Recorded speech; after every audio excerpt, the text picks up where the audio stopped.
Okay, hello everyone. I am live, understood. So I don't know why I'm treating this like any other live video because nobody's gonna be here. I just decided to record this live rather than unlisted, rather than record it or record it public. So then to record it or go live public. I was gonna keep these on, but my ears are getting warm, so we're just gonna set those back there. So, lefruma.com, word on the grapevine is officially launched. I guess it's been up for a minute, but like it's launched. So I completely forgot that I was gonna do a 9 realms. There's a 9 realm spread that comes with the deck. I was gonna do a collective one after I finished all the signs. I completely forgot until now that I was gonna do that. And now that it's launched, I can do it. So, yeah. I was just like, oh my gosh, I completely forgot. So, realm, here's the spread that you might be able to see. I'm sure it's posted on the website somewhere. It's a spread we created especially for the Lefruma Healing Oracle deck to let the runes truly sing. So let's see what their song is today. Realm number 1 is Neithervalier or Neithervetler, because the L makes a TL sound. Neithervetler. Wordhammer is the second realm. Jotunhammer is the third. Muspelhammer, Niflhammer, Alfhammer, Asgard, Venahammer, and Midgard in that order. So I'm gonna shuffle these 2 more times. I'm gonna pull off the bottom for the bottom ones, out of the middle for the middle ones, and then off the top for the top one. And we'll cut it. Do one more. Candle and Vinhorn at the cut, which is interesting. It feels like Candle, this is the ulcer, cosmic doubt. So it feels like there's some kind of ignition that's causing some kind of doubt. And maybe that doubt, if we follow it, it's taking us on a thought trail, or maybe the doubt is eating away at something. But it feels like whatever the doubt is eating away at, it's almost like a rope that has a hot air balloon tied down. Because the fire of the candle actually sets something free, which is interesting. Okay. Oop. And there's our. No, I'm not. I really don't want to take it. I'll set it off to the side. It's number 53, Herteka.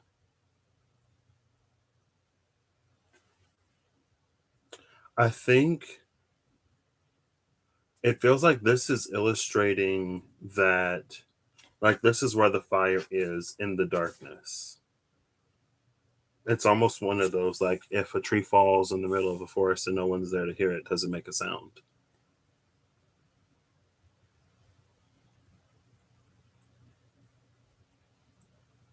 I don't know. I think Phlegathon might be. It's either Phlegathon or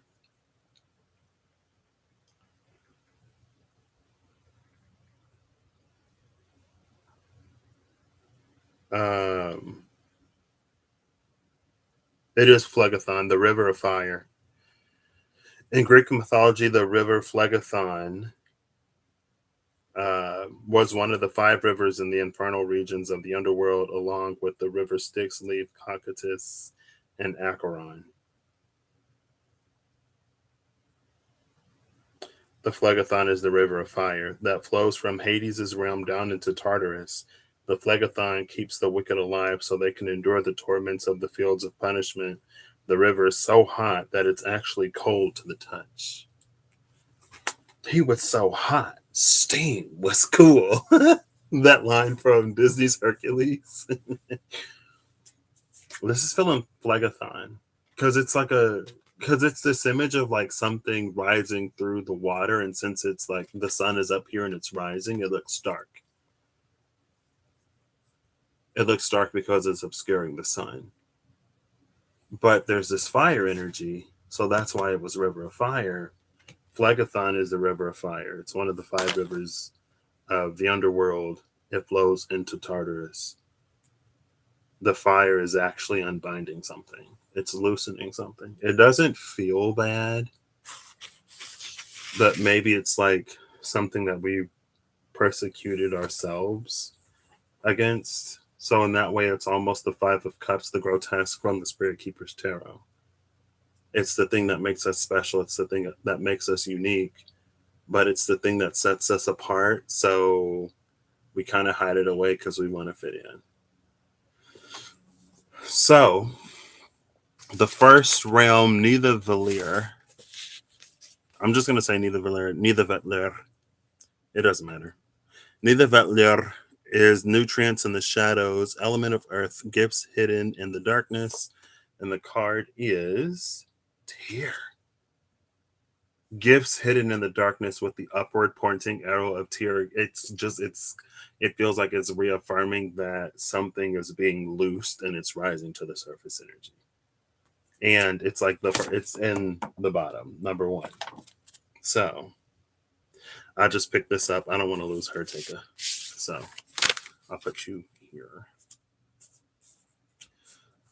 The second realm is, it looks bright here, but there's not a lot of light here. So the second realm is Wordhammer, or Weirdhammer. Magical lessons in the shadows. Element of surprise. Fertilizing growth is the Wordhammer's Wordhammer. Wow, Wordhammer is Wordhammer. I just love that because I feel like, this is like on point. I feel like that's a little bit of a confirmation. This is also interesting though, because Wordhammer came out recently, and it was this energy. It came out with Hod. I think Hod came out. Wordhammer was at the bottom of the deck. Weirdhammer.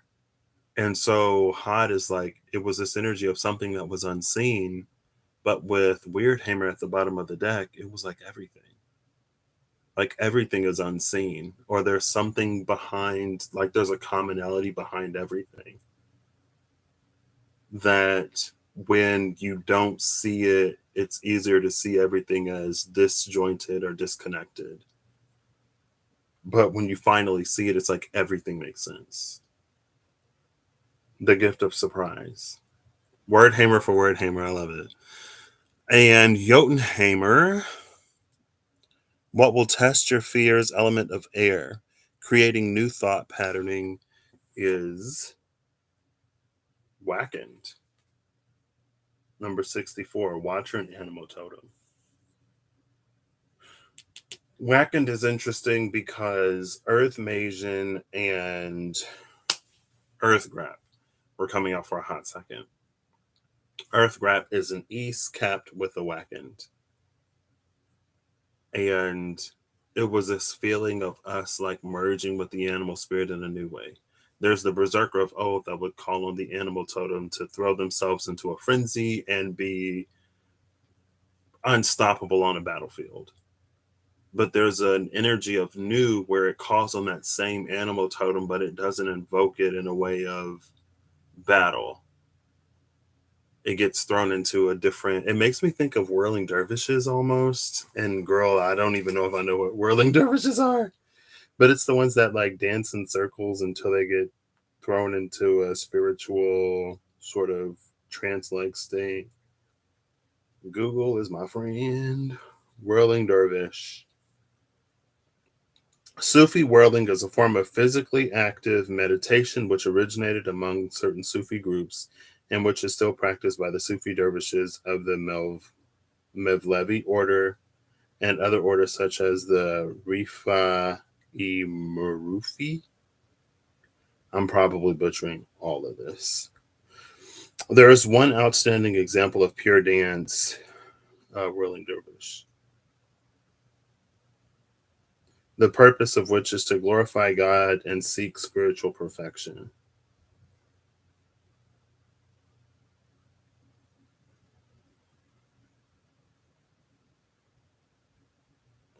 To become a dervish, one must take a vow of poverty and live in monastic conditions similar to Christian monks.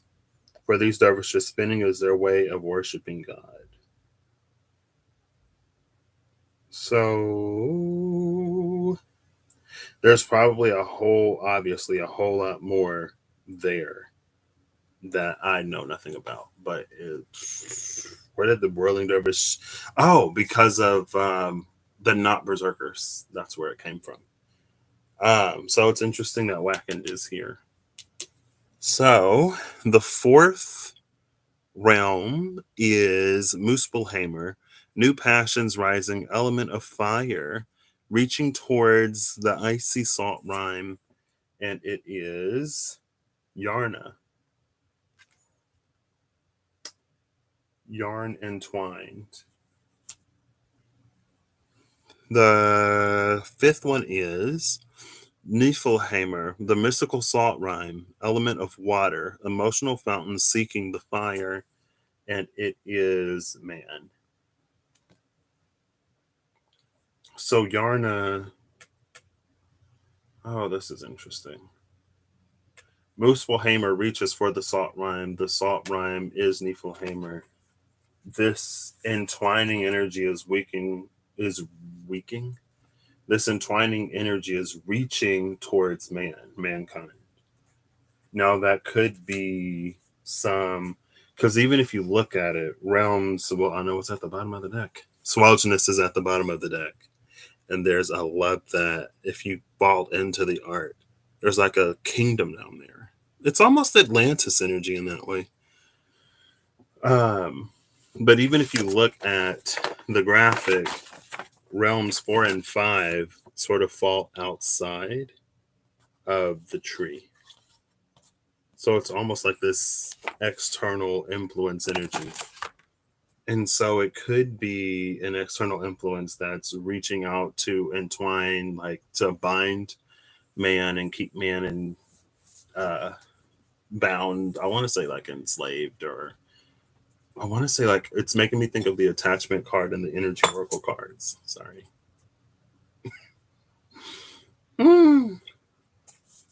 But it can also be because of the new animal guides and the non-berserker energy. It could be those entwining with us in a way, because that's what they do. It's like the berserkers entwine their very essence, their very souls with that of whatever the animal totem is to more completely become that. But it's this new entwining. It's almost like there's something new weaving its way into DNA.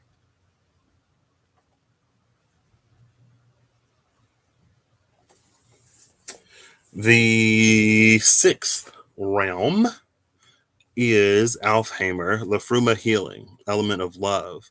The elven light gifts that filter through Asgard and Vanaheimer. And it's 44 Condal. This is the card that came out. I called it Candle, but it's Condal. This is the thing, again, that is burning something away until it's unbound. We just saw the fire of Muspelheimr. No, Niflheimer is the emotional fountain seeking the fire. Niflheimer is the emotional fountain seeking fire. Muspelheimr is the element of fire that reaches towards the icy salt rime. So they reach towards each other.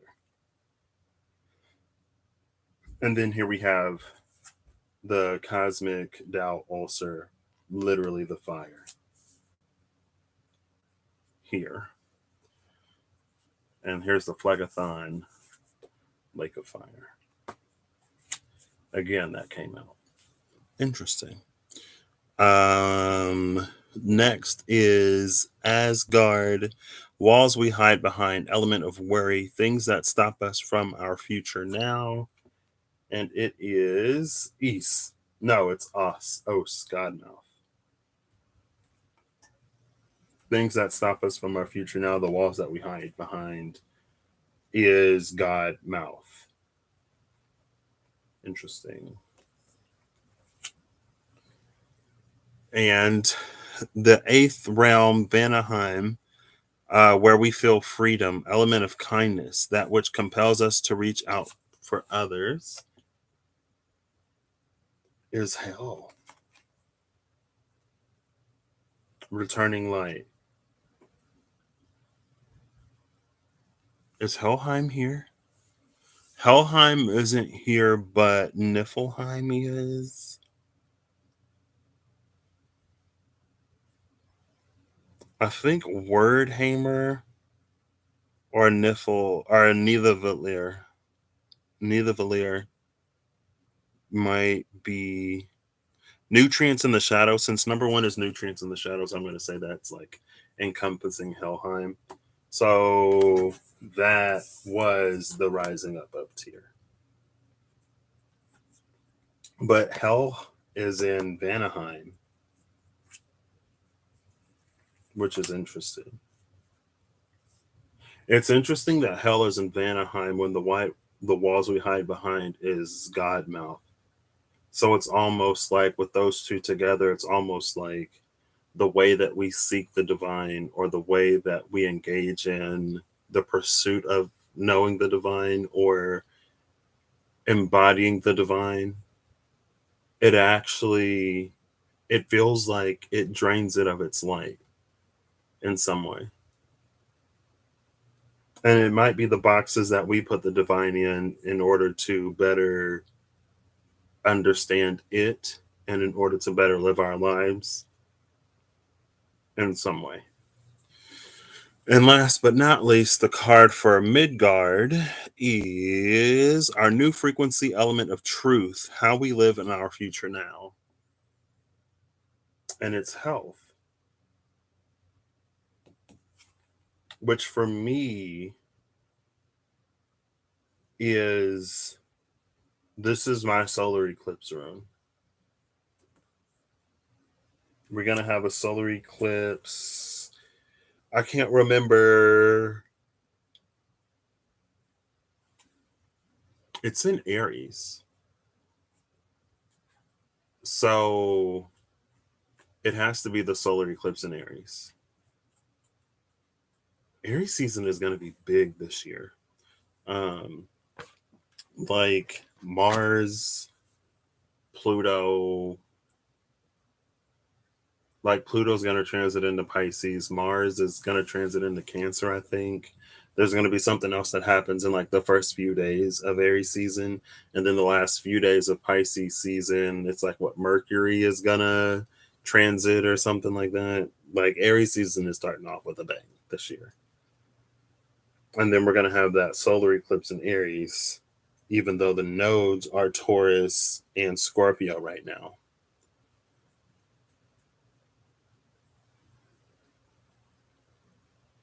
This is the solar eclipse room. And in Herteka, this is something rising in the river that's blocking the sun so it looks dark. So this is a solar eclipse energy. The last rune is the rune of the solar eclipse. But with Herteka, it's almost like it's a solar eclipse from our vantage point, but it's not a true solar eclipse.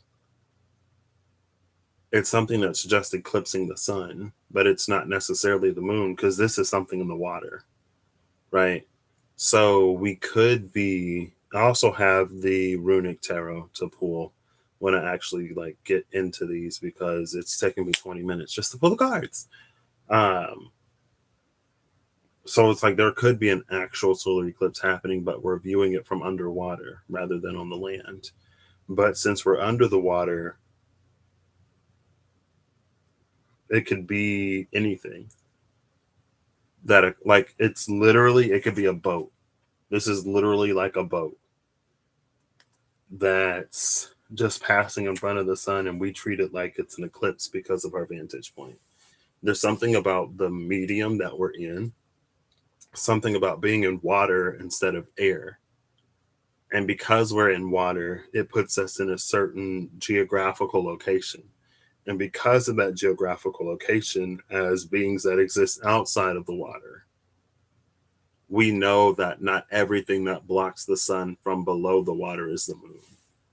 It can be a boat, it could be a plane, it could be somebody swimming, it could be another fish that's just closer to the surface, you know? It could be anything. But because this is giving me boat energy, I mean, it looks very sailboat esque, right? It's almost Charon. And I was thinking Chiron, but Chiron and Charon are two different people, two different figures. But it's interesting that it's Charon because Charon is the one that ferries souls over the river Styx. Charon is the one that crosses the river instead of the one that's trying to emerge from below it. Also, the Phlegathon is so hot that it's cold. That's literally hell. Hell in Norse mythology is frozen. It's like a frozen wasteland where souls that didn't die in battle go. Like, so if you die like an everyday death, or if you're elderly, or like you get sick, you go to hell.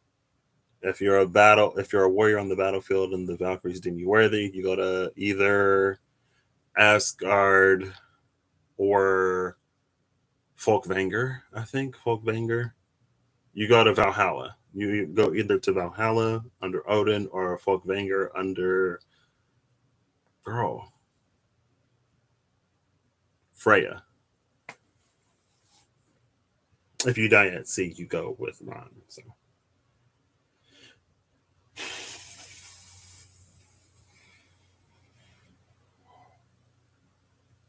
So now that all the cards are out, I'm going to timestamp this as 22 minutes. And I'm just going to put the 22. I can put it in the chat because I'm the only one here. 22. Oops, that is not 22. I'm going to put the. I have like not even half of my keyboard. There we go. 22 minutes, so I'll remember. So let's get into this. Right off the bat, there's something in the shadows that is emerging. It's this energy that's like, if it's coming from the shadows, it's probably something that we don't want to see. It's probably something that we're ignoring. But it's like huge. It's like our conception of everything is skewed because of the one thing that we don't want to face or acknowledge, on one hand. On the other hand, with Wackened, it's a helpful energy.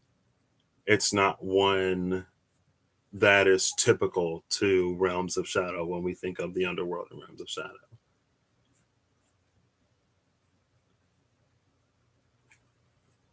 Then on the outside, something is reaching for the ice. The fire is reaching for the ice. The ice is reaching for the fire. The fire is this entwining energy. The ice is mankind. So it's interesting because it feels like it can play on that whole like trope of people need to be ruled or governed because of who and how they are. It's almost like that can even be vices that we have, again, because of the things that we don't want to face. So we go to the thing that keeps us sedated or distracted and not thinking about it. We seek an altered state of mind, right? And so it's almost like, again, that feels like the more conscious but still in the subconscious reason, or the band-aid to what lies underneath. At the very top is this fire, number 44. Excuse me. Is that our only master number? Is Hell 77? Hell is 76. God Mouth is 4. 44 is Condal. I think that is the only master number. 40 is here. Um, that is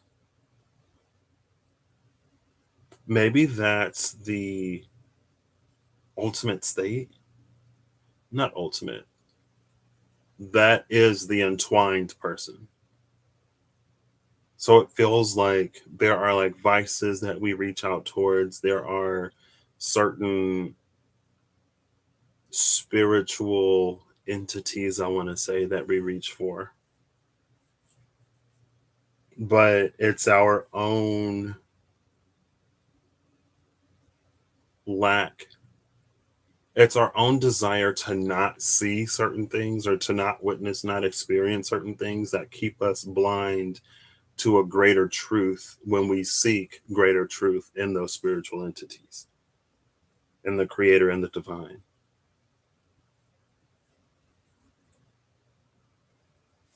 And so it's almost like it's easy to reach out and be entwined in a way that's not as beneficial as, like, going back to the berserkers. It's like it's easy to reach out and to get thrown into like a fury because we're so overwhelmed and overcome by that presence, rather than to like be the dervish that dances with it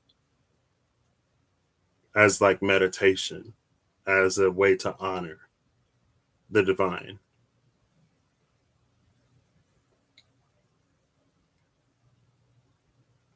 And then the middle is health. With this health, it feels more like mental, emotional, spiritual. It's like a spiritual health, but it's a spiritual health that encompasses the mental, emotional, and then the physical affect the mental and emotional.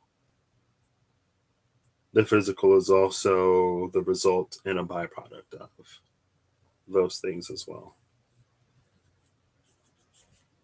So I think it said who Phlegathon was for. It was for those who basically deserve more punishment, so they burn.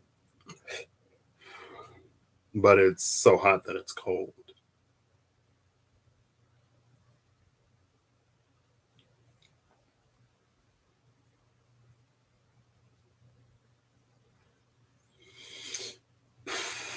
Let's see.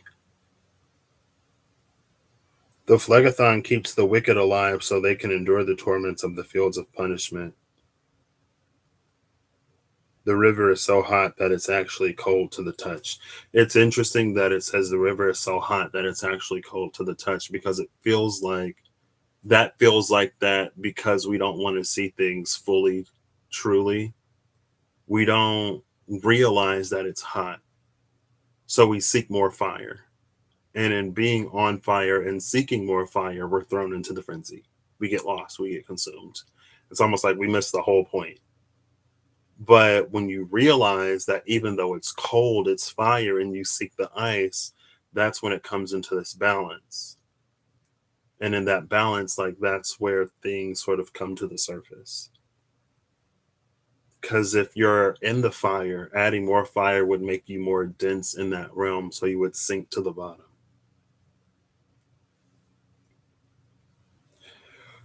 If that makes any sense, it might not, but excuse me. Now I'm gonna shuffle this. I already pre-shuffled both of these, but I'm gonna give this a few shuffles, and I'm gonna pull off the top and bottom, shuffle, top and bottom, shuffle, top and bottom, shuffle. So top for the tier of Nidavellir, the tier of Nidavellir is the Queen of Pentacles. The bottom is the Devil.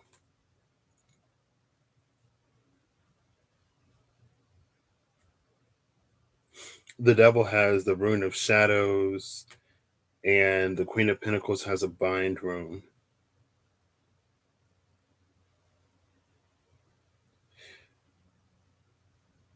I don't know why this is giving me Leech. It feels like Leecha. It feels like this Bind Rune is to protect from loss, but it's not. That's Lagu. So it's this Bind Rune to protect from loss that actually keeps us from being able to receive and flow. Because like it's like that's the Lagu under it, But with the elk's protection on top of it, it keeps the water from flowing to prevent loss. But it's like, again, in this energy, it's not completely aware of the fact that if you prevent anything from going out, you also prevent things from coming in. And because it's the Queen of Pentacles, the whole goal is to have a certain earthly experience. But it's one of those, like, you got to spend money to make money types of things. Like, if you have to spend money to make money is true, and you never spend any money because you don't want anything to go out, then you'll never make money. It's also interesting that both of these are Capricorn. Cardinal Earth is Capricorn. Also, the devil is the major of Capricorn. So it's this double Capricornian energy with Tyr. Now, I'm going to do my best to put this all together, girl. Like, I feel like it's pretty self-explanatory. Like, I feel like I've adequately communicated it, so I could probably stop. But if I haven't for somebody, then I'm going to keep going. Or if anything else like comes in as a twist. So again, it's almost like, because so in Tyr, what's interesting is because this is the space of the element of earth, gifts hidden in the darkness. This is the gift hidden in the darkness. Also, we have the element of earth and the darkness right here. I mean, can't get much darker than the devil, you know what I mean?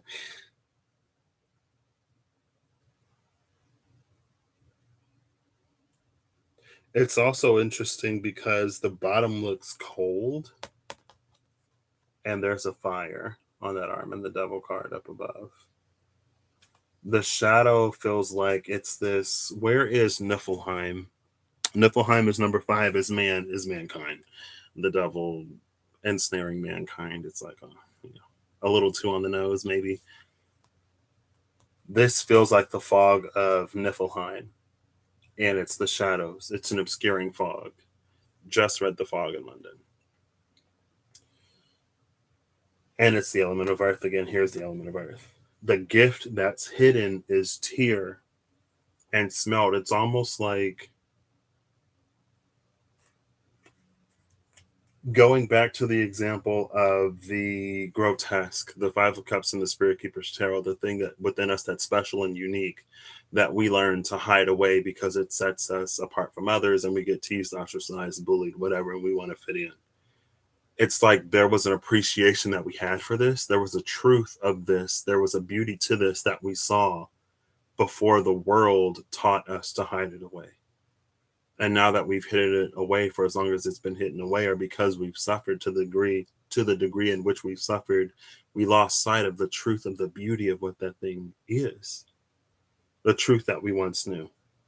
But because we can't see that as beautiful, and because it's so core to who we are, we can't see ourselves in our true beauty. But we learn to see ourselves in a way to make us palatable and presentable and to fit in. And it seemed like even for the people whose whole thing is to not fit in, it's like then they seek to fit in with the other people who don't fit in. It's either that or they become so against like society and everybody else that they will purposefully cut themselves off from some things, like if it's too mainstream or whatever. And so it feels like more than anything, it affects our ability to fully recognize, process, and look at what's in front of us. Because if we look at it and it reminds us of ourselves and we don't like ourselves, we reject it. If we look at it and it's something that everyone else likes and we don't like, we want to be off the beaten path, then we reject it. It's almost like before we can look at the thing for ourselves, we have to pass it through a filter of what other people think or what other people are doing. And this is very, very, very subconscious down here. It's at the root. To the point where we might not even fully realize that that's what we do. Right? well, if everyone's doing it, then it can't be right. Or, if everyone's doing it, then it can't be wrong. And, sometimes these are, I don't want a gross simplification, a gross oversimplification is what came to my mind. But, sometimes the metaphor is a little simple for something that might not be as simple or that may present itself as complex. So, number 2, word hammer, which is the word hammer, magical lessons in the shadows, element of surprise, fertilizing growth. So, the magical lesson here with the card being word hammer, it's like whatever the lesson is down here, it's literally everywhere. Like, it's almost like the truth is always right in front of us. Always. But because it is so ubiquitous, because it is everywhere, and because we don't want to see it, that's how we miss like everything. Right? It's like if you look at your screen and anything that is the color black or pink or purple or blue on that spectrum, you don't see. Like, there's not much of this picture that you are going to see. It's almost like that. Right? Or like if I do this, right?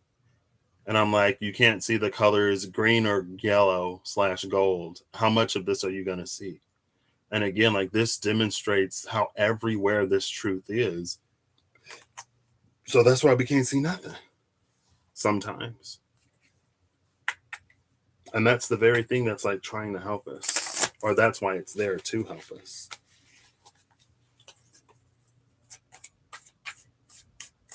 So, top of the deck is the Empress.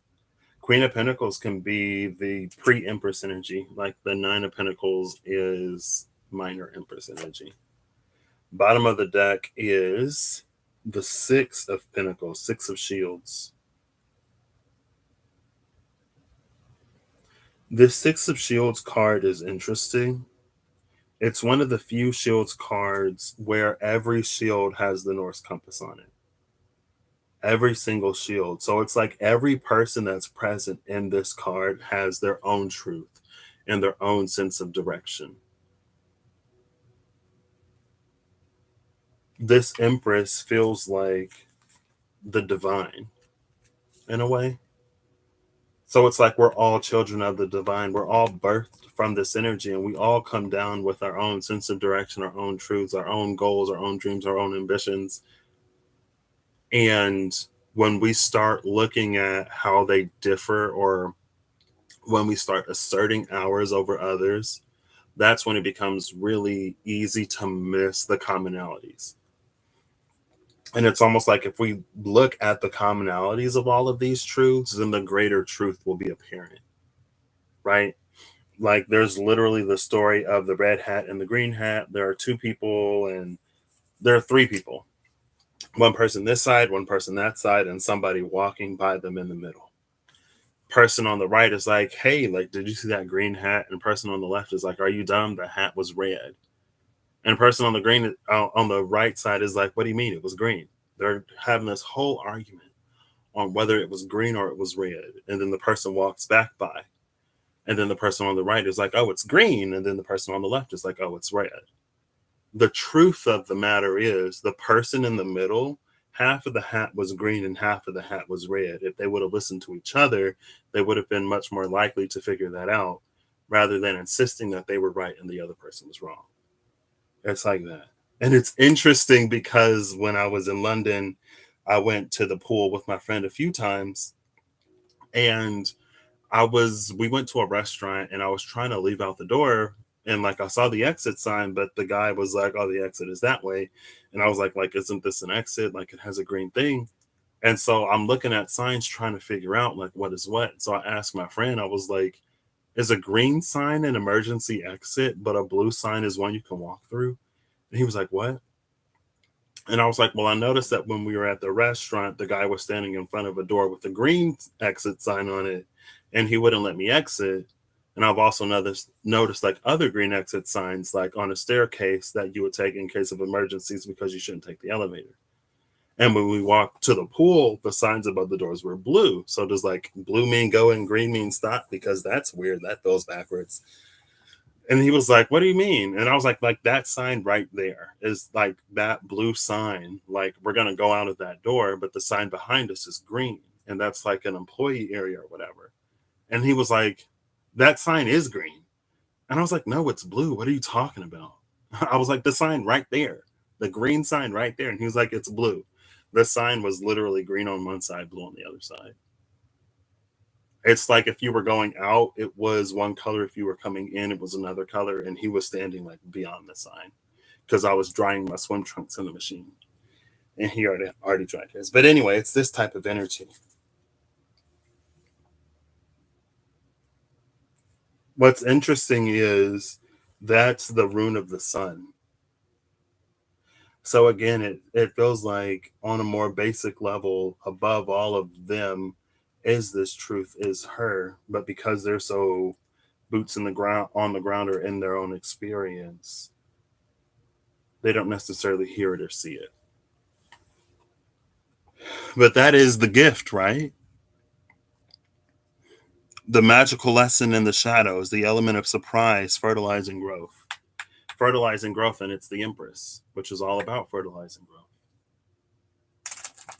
It makes me think, oh gosh, I'm gonna leave them on the floor. A whole slew of cards just fell onto the floor, and another one when I was shuffling. I'm gonna leave them there for now, and I'll pick them up later and see what we're missing. Um, a card just flipped over, and it is the Nine of Shields. It's the Nine of Pentacles. This is minor Empress energy. This is pre-Empress energy, and this is the whole enchilada, the whole gosh darn Empress. So after everything falls on the floor, minor Empress energy is still here. So I feel like this is signifying that it's like it works for us. Also, I think that's the rune for Thorn, which is the giant portal, which is Jotunheim, which is literally the next realm. What will test our fears? Element of air, creating new thought patterning. So, what is testing our fears and creating new thought patterning? I'll say the top of the deck is that testing the fears. The bottom is the new thought pattern that's, I don't know if it's the one that we're arriving at or it's the one that like we're intended to. So, what's testing our fears is the star. It's interesting because it feels like hope is what's testing our fears. And this, the fears would be Jormungandr, the world serpent, who's the giant, and the hope would be Thor, who was the one. What rune is that? That's the Lagu rune. This is the rune at the bottom of this, her shield. See that one? That's the same as on his chest. So again, it's like this is our ability to face our fears, but we seek protection from it's almost like because we so adamantly and completely and vehemently seek protection, we never learn to face our fears, so we never grow. We never grow beyond our fears, which is literally, it's like that's the reason why they're rising to the surface, so we can work beyond them, move them aside, and so other things can come up. The bottom of the deck is the Ace of Swords. This is, what was the second part? Creating a new thought pattern. If you know anything about the Ace of Swords, the Ace of Swords literally represents new thought patterns, new information, new leases on life. Swords represent the mind, thoughts, logic, reasoning. The Ace is literally like it's the first one, it's brand new. Literally, the card of brand new thoughts are here. There are runes all up and down this blade, though.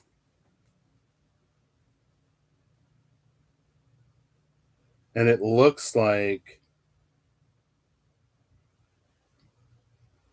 interestingly enough, The first rune, I can't tell if it's the like P or if it is this one. It looks like I literally just saw it.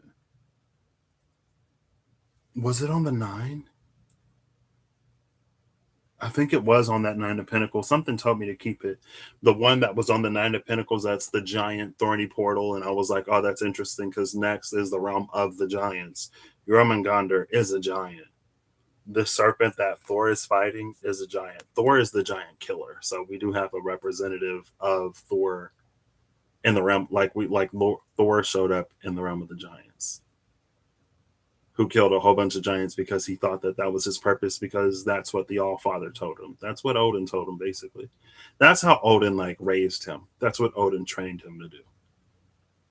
Is what it's feeling like. Odin was the one that was so far in his own fear of consequence that he sought information for a very specific purpose, for a very specific reason, which was to either prevent or to win Ragnarok. Odin killed Ymir, a giant, and from its body created Asgard and Midgard and maybe another realm.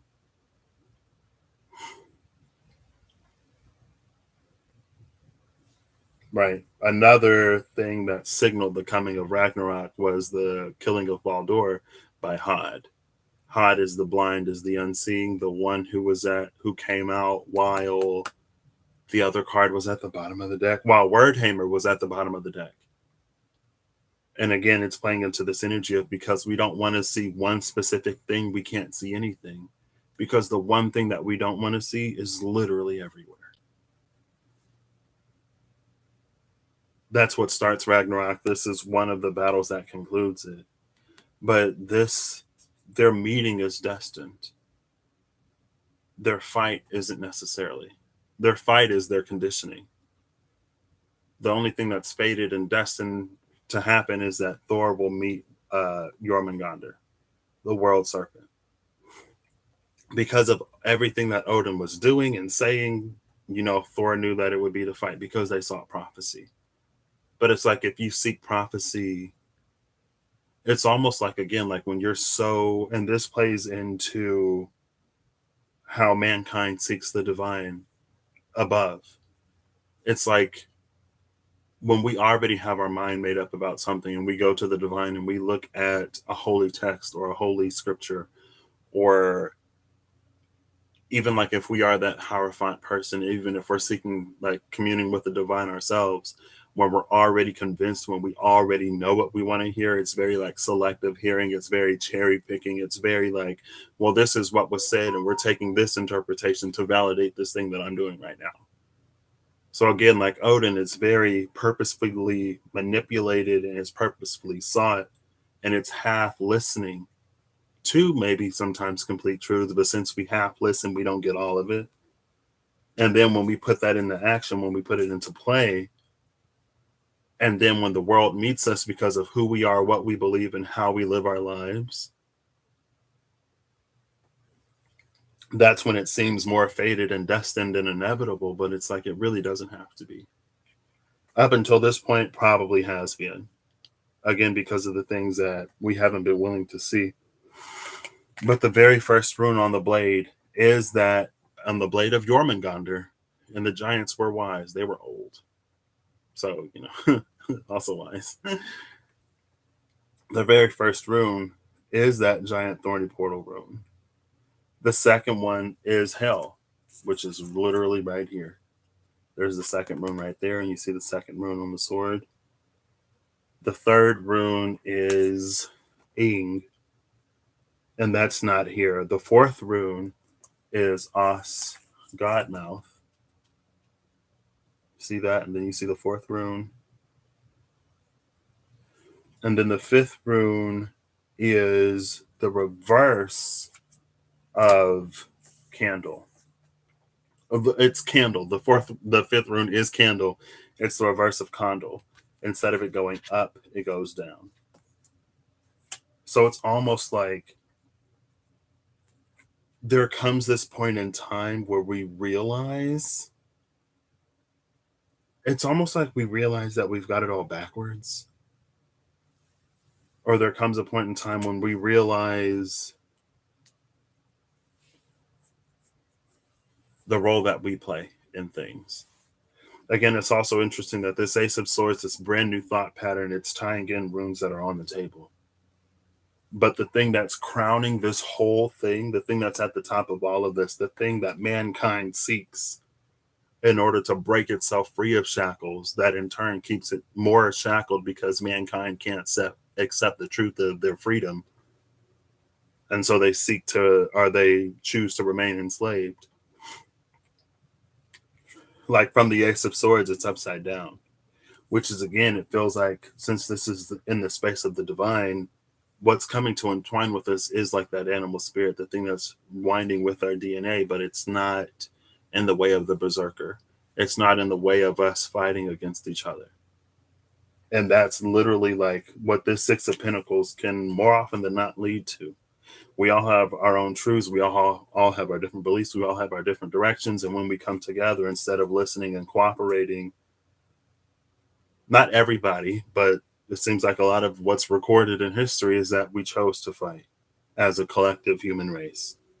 We chose to fight. We chose to subjugate. We chose to dominate. We chose to enslave. We chose a whole bunch of stuff because whatever people believed.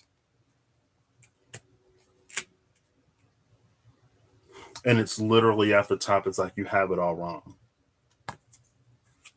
But it comes a time to question, like, again, like with this Ace of Swords, it feels like there's a lot of information. Usually I look at the Ace of Swords from the hilt to the tip because this is where we grab it. It feels like either way it works. It feels like we work from the tip and we come all the way down. We do this stuff, all the runes that are here on the table. And then we get to this last one and it's upside down. And instead of realizing that it's upside down, or instead of accepting the fact that it's upside down, it's almost like, well, we've already come this far and everything else has been right. So I'm just going to keep using it this way. When it's maybe for a time that was the way to use it, but it's not now. But if you read it up the hill, it's like we don't even make it past any of this because from the jump, from the get go, we don't realize that we're looking at it from the wrong angle. Because again, it's like the things that we don't want to see, the things that we don't want to feel, the things that we need to believe in order to have some kind of sense of self, anything automatically puts everyone else at detriment. Like we need to be better than everyone else to feel like we're good enough, where it's like self-worth. But so many people's self-worth is in comparison to other people. But at the same time, too, people will say stuff like, oh, well, you shouldn't be sad, or you shouldn't be this, or you shouldn't be that because somebody else has it worse than you. And it's not to compare because we all have, like this card says, we all have our own truths. We all have our own journeys. We all are going in our direction and our way. So there is no comparison between persons that's ever really valid or fair because the divine is the only one that knows, the one who gives birth to us.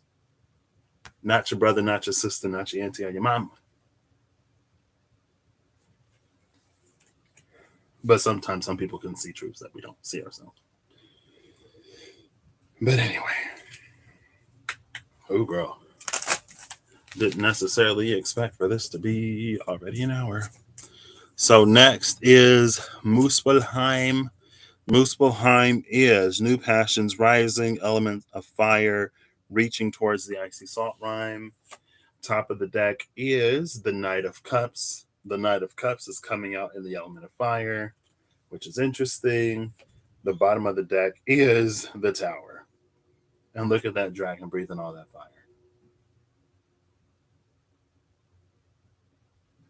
See, again, it's like this is the way we're supposed to do it, though.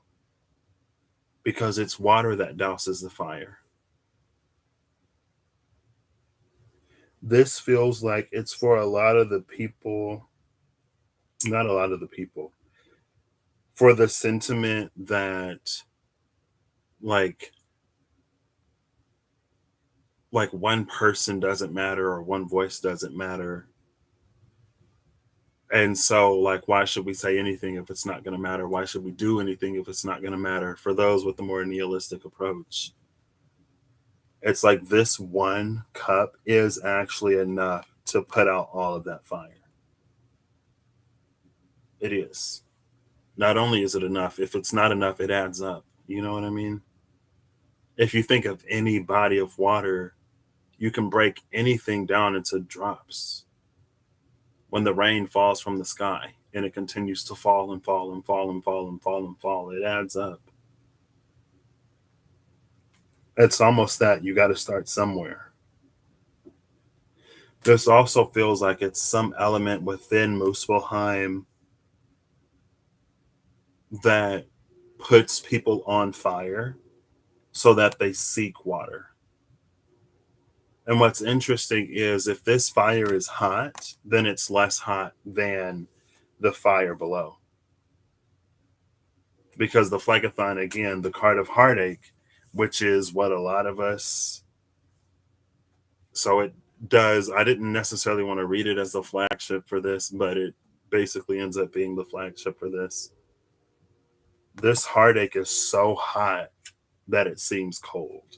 And so this tower is something that's technically less hot than this fiery river that we're in or that we're trying to wade across.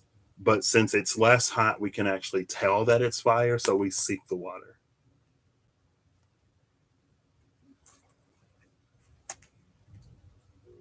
These are the fire giants that will come to fight Thor. Now, the ice giants on the side of Niflheim. Oh, girl, who was that? The Two of Wands just came out right on top of. So, this is what the cards look like. The Six of Pentacles and the Tower with the Ace of Swords. This was us again, like I said, like how in the past it seems that whenever people came together with different truths, they fought. They chose to fight instead of to settle it out and to see the greater truth. And again, literally the tower. It makes me think of the Tower of Babel and how humankind got really full of themselves, really arrogant, really proud, and they were going to build a tower to reach the heavens. And in order to stop the tower from being built, literally, all that had to happen was to get people to speak a different language. The information didn't go. The knowledge didn't go. Their ability to complete it and to construct it didn't, like, it was all still there. But all it took was a little bit of difference for it to completely fall apart. And it feels like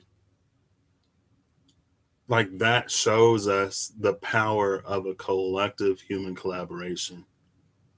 But it's almost like, not that it was necessarily too easy, but it's almost like if you have a toddler, whenever you're teaching somebody something, you start with the basics, right?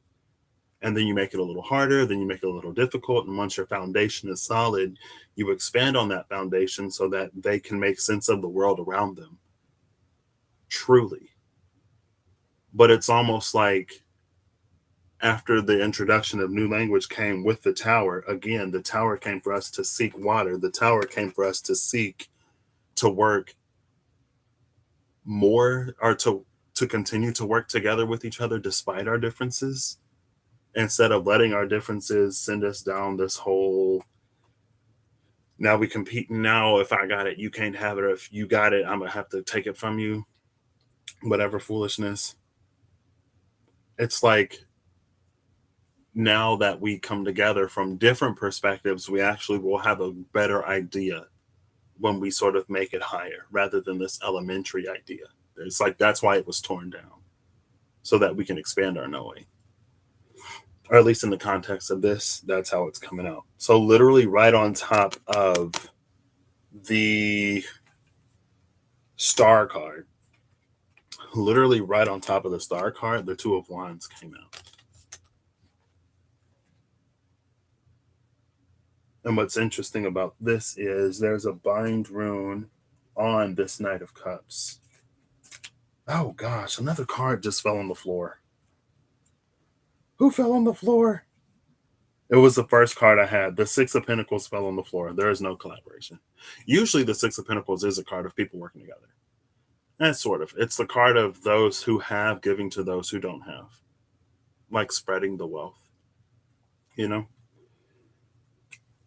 But the rod raid, this journey rune, literally is right there. It's part of the bind rune, and it's facing the same way too. This other rune, I think it's Feo. I think it's abundance. What's on the other side of this bind rune could be Kusma or Ken, which is the divine spark.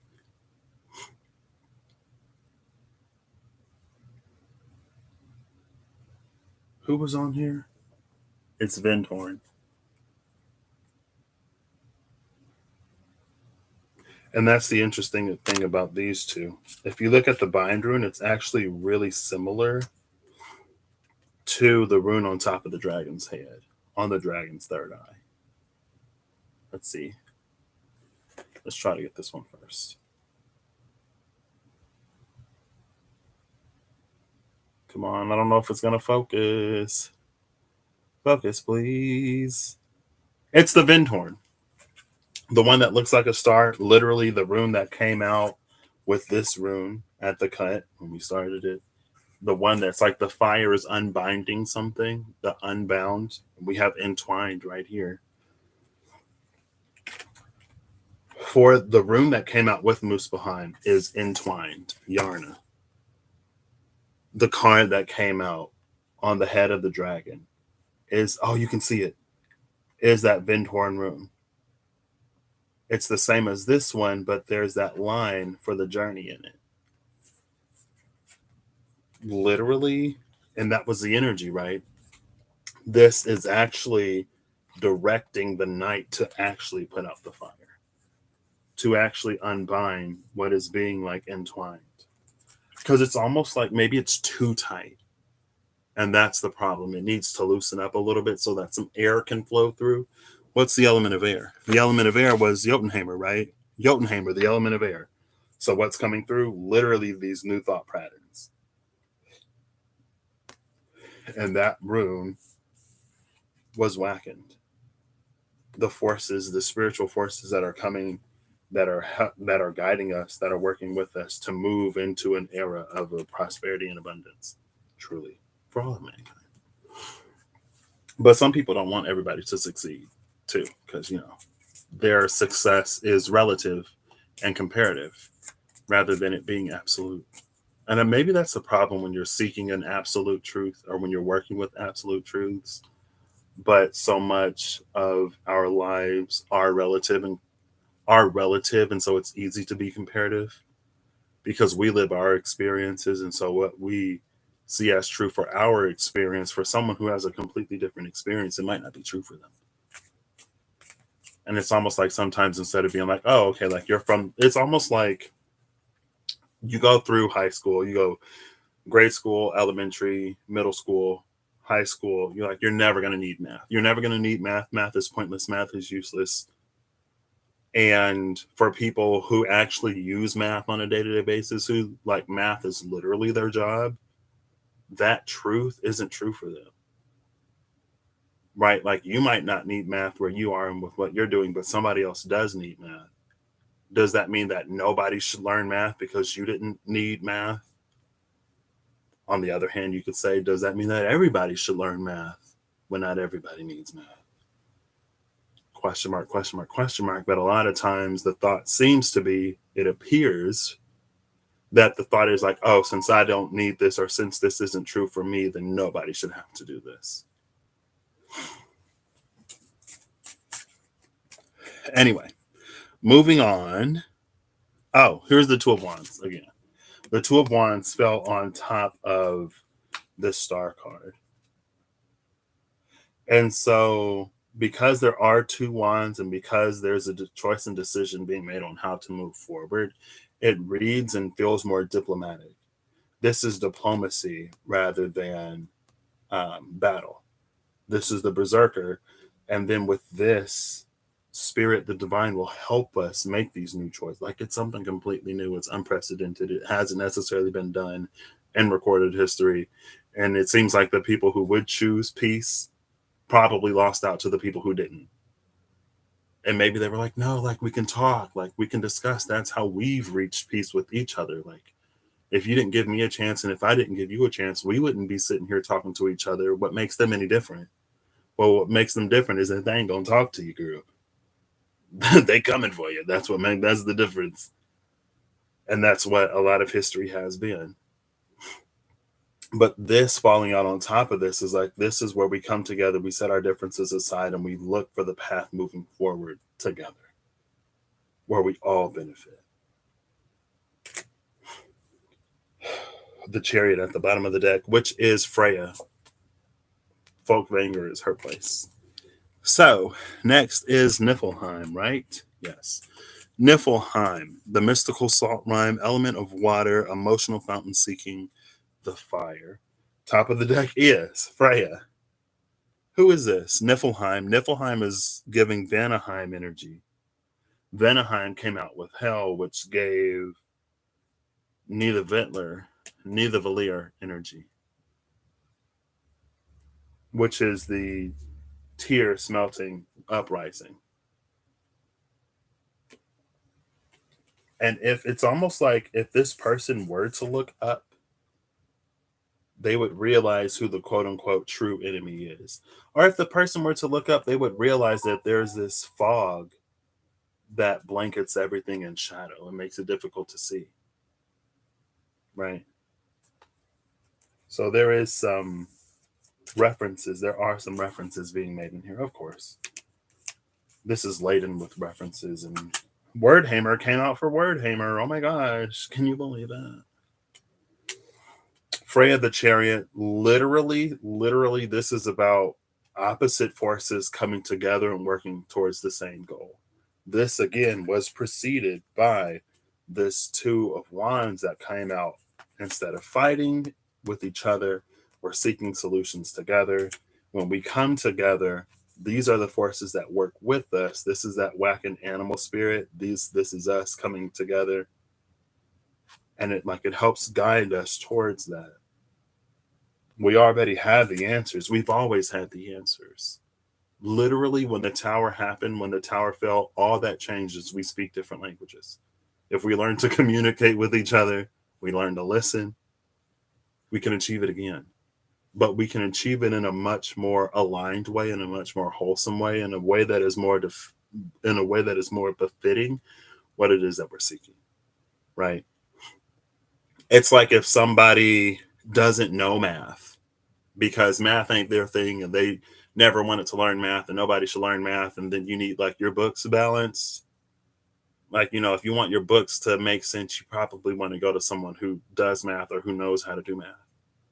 You go to the person whose job that is. Don't go to the person that don't need math or that doesn't use math for a math thing, right? Which is why, again, with that Six of Pentacles, it's why we all have a piece of the truth, or the truth that we carry is relevant in those situations. And you can go to the person that doesn't use math when you want it like built, or if you want to brainstorm and come up with a design, or if you want something else that doesn't require math, then go to that person.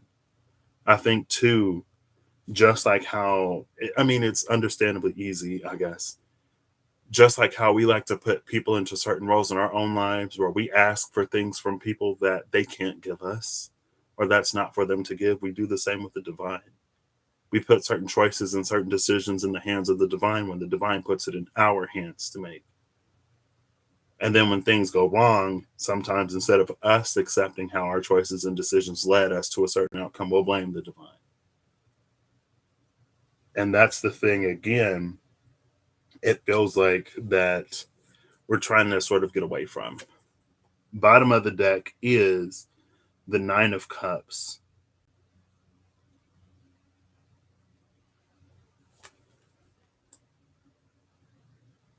This is interesting. With how the cards are on the table, the presence of the dragon gets us to seek water because the dragon breathes fire. Fire is hot. We seek water. Water is the antithesis to fire. Instead of seeking fire to put out, because again, it's like if you add more heat to a cold fire, it'll only get colder. because the whole thing is that it's so hot that it's cold, right? Where it's going is literally the Nine of Cups. And this was the energy. It's like how one person can have a far greater impact than they might understand. And even if one person only has a certain amount of impact, when many people come together, their power is immense. And that's literally this. This is Valhalla. This is where all the worthy people are. The whole metaphor here was like, if you want math done, go to somebody that does math. This is the person that doesn't do math. Somebody in here knows math. They go to them. They work together. Together, they make it past the dragon. The thing is unbound. It goes free.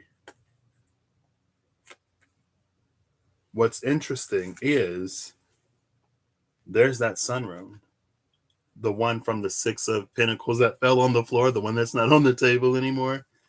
There's that same room. They've come together. They're sitting, they're eating, they're drinking, they're celebrating together. They're also like, it feels like they're sharing their truths in a way of like, this is it's almost like if they have battle scars, like they're trading their battle scar stories or whatever. And the people are like, oh my gosh, that's crazy. Like, what? That's wild. The people aren't like, well, that's never happened to me, so I don't believe you. You're making it up. You're full of BS. You're full of hot air. No. Under that same room, they work together now. And it's so interesting because it feels like this is the same character. The one that's leading them, that's her. So maybe this is Folkvanger and not Valhalla. Because Freya's hall is Folkvanger. Freya's here and not Odin. Odin was the one that's so obsessed about defeating the giants because of what he did and his feared repercussions, or the fear of repercussion that he has, that he convinces Thor to just go giant slaying. And now Thor's got all this blood on his hands. And it's like, well, once you start, you can't necessarily stop because, but that's just the narrative, I feel like if Thor was truly seeking repentance and he was like, this is what Odin told me, girl, that's why I was doing it. I'm sorry. Maybe it's just the fairy tale way that I'm reading this, but it feels like the giants would be able to come to an understanding because the giants know, girl, that it was Odin that did it in the first place. And it feels like this is like, the divine extends grace to us. And knowing that we're human and that we're doing our best. And that the things that we didn't want to look at were really scary. And if the divine were in our shoes and human too, maybe they would have made the same choice. So there's no judgment. But that grace that we get from the divine, we also, in this Nine of Cups, we give to each other. Because none of us are perfect. And we're all trying. So most of us are trying. Those of us who are trying are trying. And that was the thing again, like not everyone is going to try. For the people who was like, oh, we talked and, we worked it out. So we can work it out with them too. And then, girl, you get wiped out. You thought you could work it out. You end up getting wiped out. Now you ain't even a footnote in the history book because they done cleaned you off the earth so vigorously. It's not funny, but maybe that's discernment. You'll know who you can work with and you know who you can't work with by the way that they come in, by the way that they approach you. You're going to know who's just using you to get through a tower, to get through this dragon, and they're going to go right back to doing what they were doing. And you're going to know who's like actually going to cooperate with you to move forward with you. Use your discernment. The divine will handle the rest. This is the details. The divine is the one behind the cart. You ain't got to worry about nothing. And, surprise, surprise, the divine is also there at the bar. When you're ready, So, number 6, Alfheim, Lafruma healing element of love, the elven light gifts that filter through Asgard and Vanaheim. Well, the ruler of Vanaheim is Freya, and she's already here in Niflheim. Freya sided with the ice giants. She sided against Odin. When Freya is made Frigg, it makes sense. So, Top of the deck is the Five of Wands with the East for Asgard. Who's Asgard? Oh, it's the one at the top? Oh. Look, Five of Wands at the top of the deck. They put you in exactly the predicament that you need to be in to receive this. And by they, it's life. Life puts us in challenging situations. We call on the divine. The divine answers.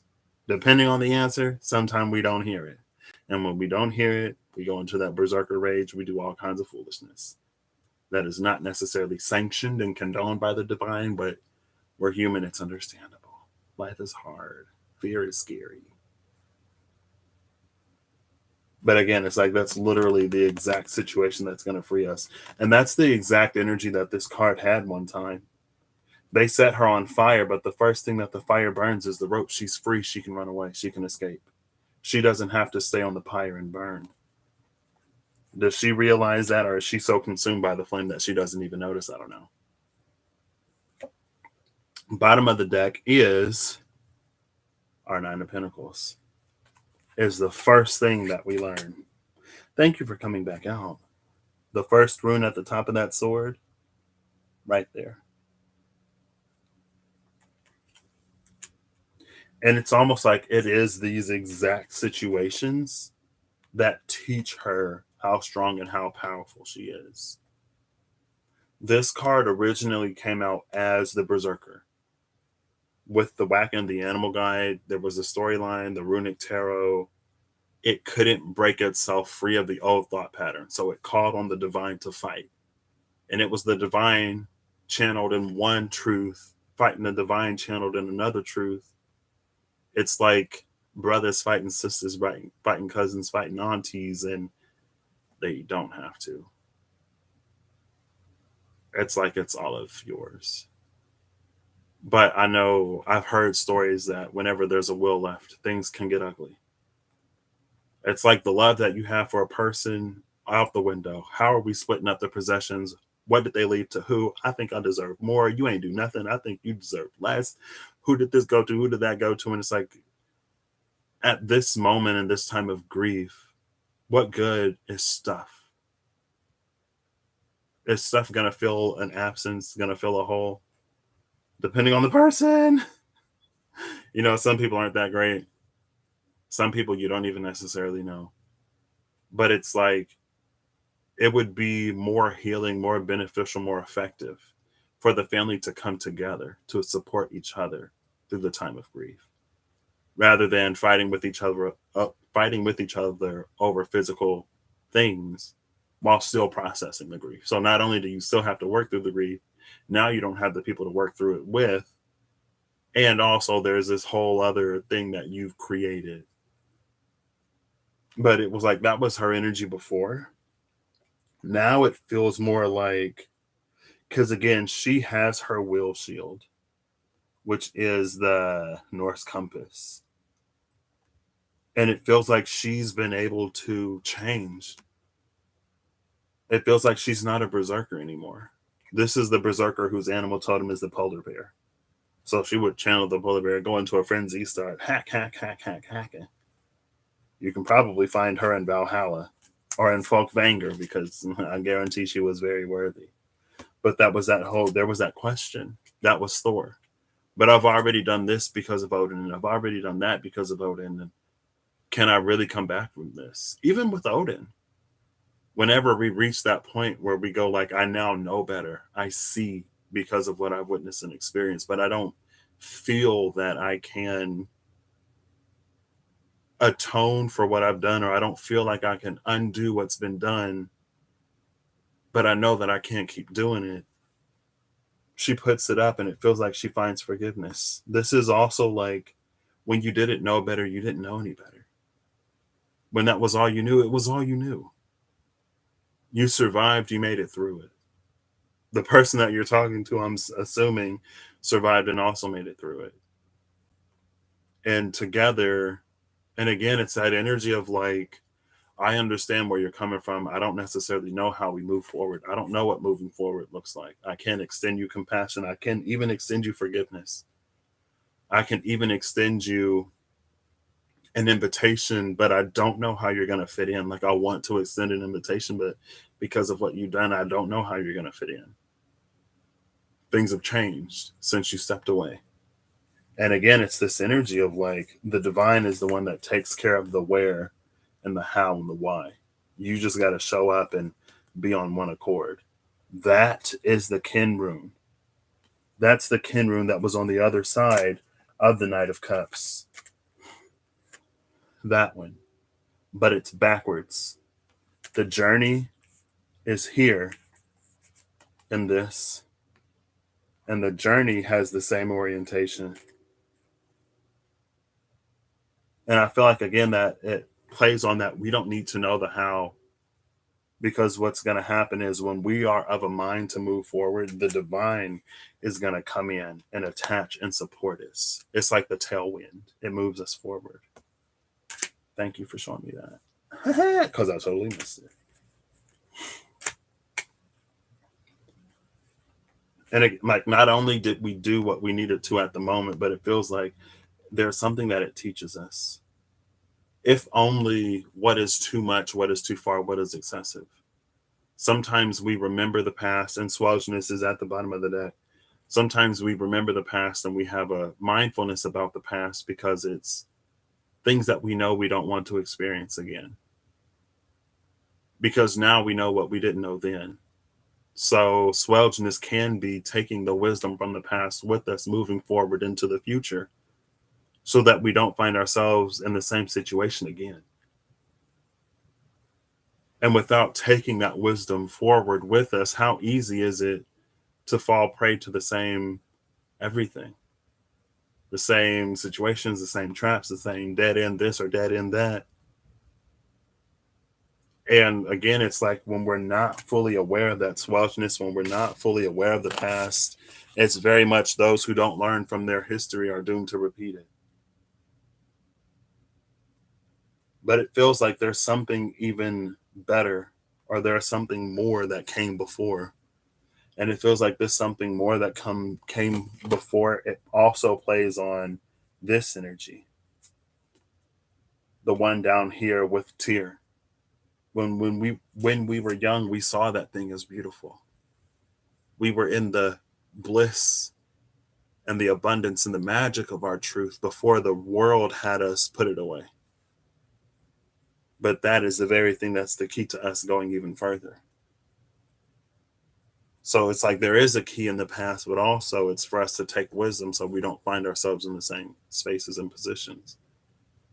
But if we're so afraid of the past, or if we're so either consumed by the past or so repelled and repulsed and disgusted by the past that we don't look at it, every day is going to be yesterday, no matter how hard you fight for tomorrow, because you're carrying it with you. It's almost like in Groundhog's Day. I haven't seen the movie, but I know the basic premise and concept.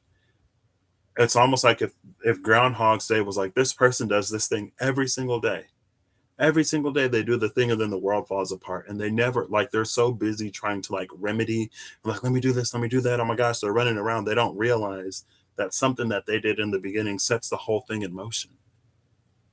But we live our lives that way, moving forward. Some people, it's always that person or that person, it's somebody else. Why is everybody that I meet the same? Well, when you learn the lesson and you take the wisdom with you, you'll realize, you'll meet new, it's almost like you'll meet new people, but you meeting new people is just like seeing the new people that were there the whole time. But when you're making the same choices, you keep missing it, you keep missing it. Again, it's the thing that we never want to see. And because we never want to see it, we don't see anything else. But we're freed of it here. And literally, it's the fire. It's the fire that burns the rope. Entwined here, and the entwined is Muspelheim, which is the element of fire. It's fire that ties us, but it's fire that liberates us as well. And then here again, now our pre-empress has come out, or the minor empress has come out, which is the pre-empress here. When she successfully navigates this here, when she frees herself and she puts down that warrior's mentality and attitude, where she works with spirit rather than summoning spirit and embodying spirit to be a fierce warrior and fighter, that's when she can really see beyond the fog of this illusion under devil energy. That's when she'll look up. And that's when, again, she'll be pushed, because it's the fire that pushes into this space where all those who wait for her are. Easier to see it this way.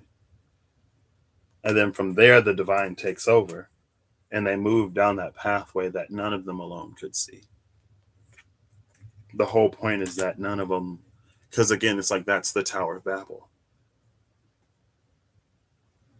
It's to work together. It's like you did it on easy mode. Now let's see if you can do it on like regular difficulty. Is there going to be a hard mode? Honestly, it feels like no. It feels like there won't be a hard mode, because hard mode is going to be the working together to build the thing. It's moving forward in the future. But again, it's this energy where it's like we can't move forward. It feels like a complete disregard for the past is not necessarily the way forward. There is a certain accountability, because it's almost like it feels like it relates to the things that we can't see, to the things that we didn't see. And again, like that was literally this, right? That's this conversation. You've been through that. That was your experience. Oh my gosh, that's so wild. Like mine was completely different. I can't believe it, but it's not like I can't believe it as in like you're lying, you're making it up. That's not how it was. Just get over it.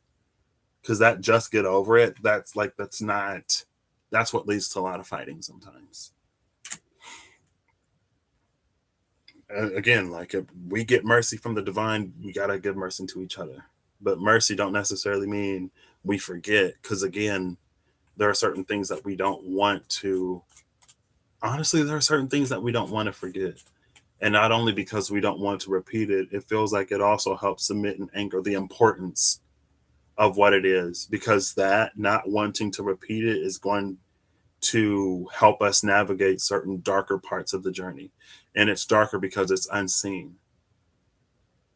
And when it's like a lot of times maybe it'll be easy, but we learn that in taking the easy way out, things fall apart. We don't want things to fall apart. Hangman at the bottom of the deck. So, realm number 7, Asgard. This is walls we hide behind, element of worry, things that stop us from our future. Now, off the top of the deck, it is the 7 of Swords.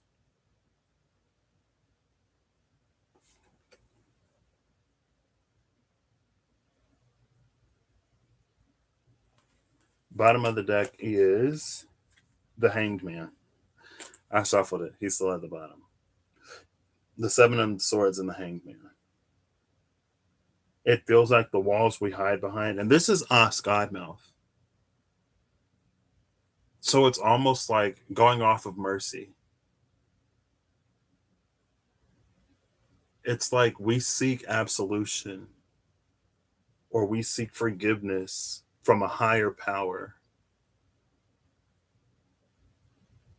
But it's almost like there's this disconnect, because what we search for and what we receive from the divine, again, it's like we don't necessarily give it to each other.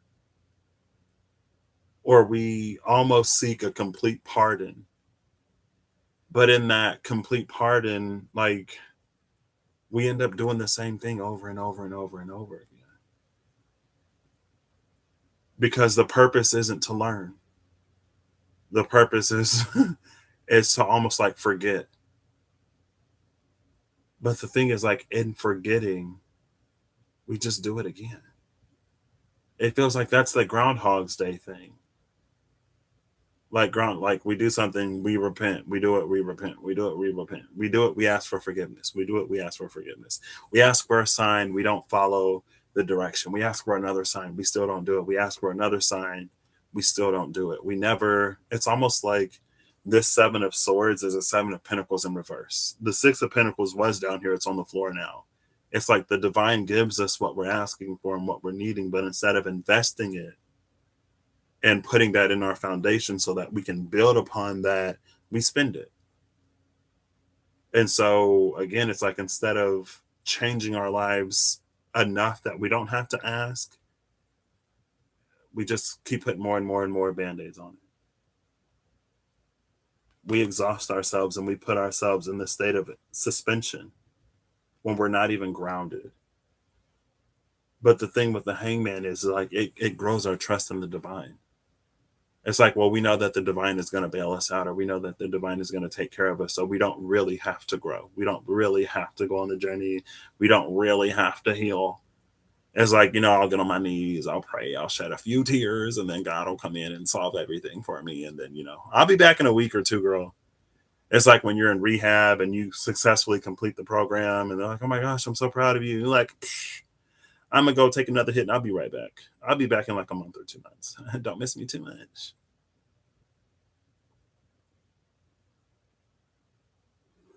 And again, like it feels like it preys more on that berserker, more on the thing that gets us to keep fighting, and we just get completely lost in it. Rather than in this new energy where we put that behind us and we do move forward.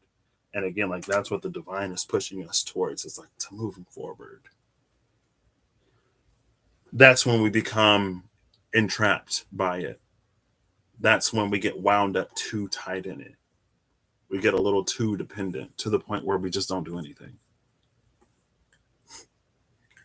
And it is a sort of semi-spiritual stagnancy. Why would we do any better when we know that everything is going to be whatever? All right, it's for the people that shed a lot of crocodile tears, and then you go right back to being a menace. It's like, let's leave that behind, please. So next, also this rune on the cloak, it makes me think of Wordhammer, but it's not complete. The All rune.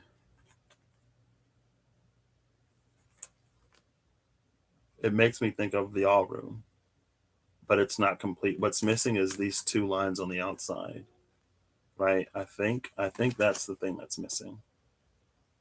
The two lines on the outside.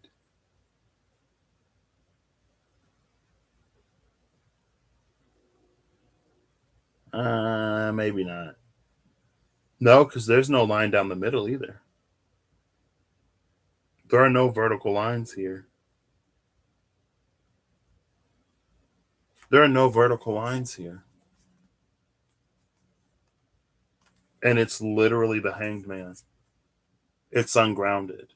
The vertical lines are the ones that like pin it into reality.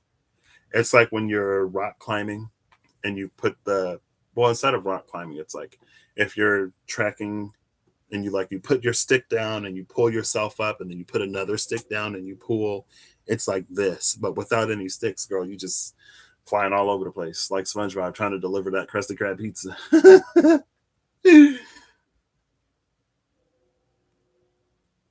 What puts the stick down? We've already seen it. It's the Two of Wands that fell out on top of the star. These are the sticks.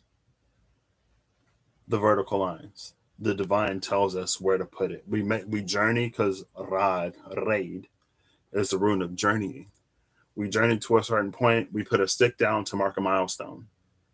We keep journeying. We put another stick down to mark another milestone. But it's almost like because of the way that we view and interact with the past is the first stick that you put down. We never put that stick down, so we just keep repeating things over and over and over ad nauseum.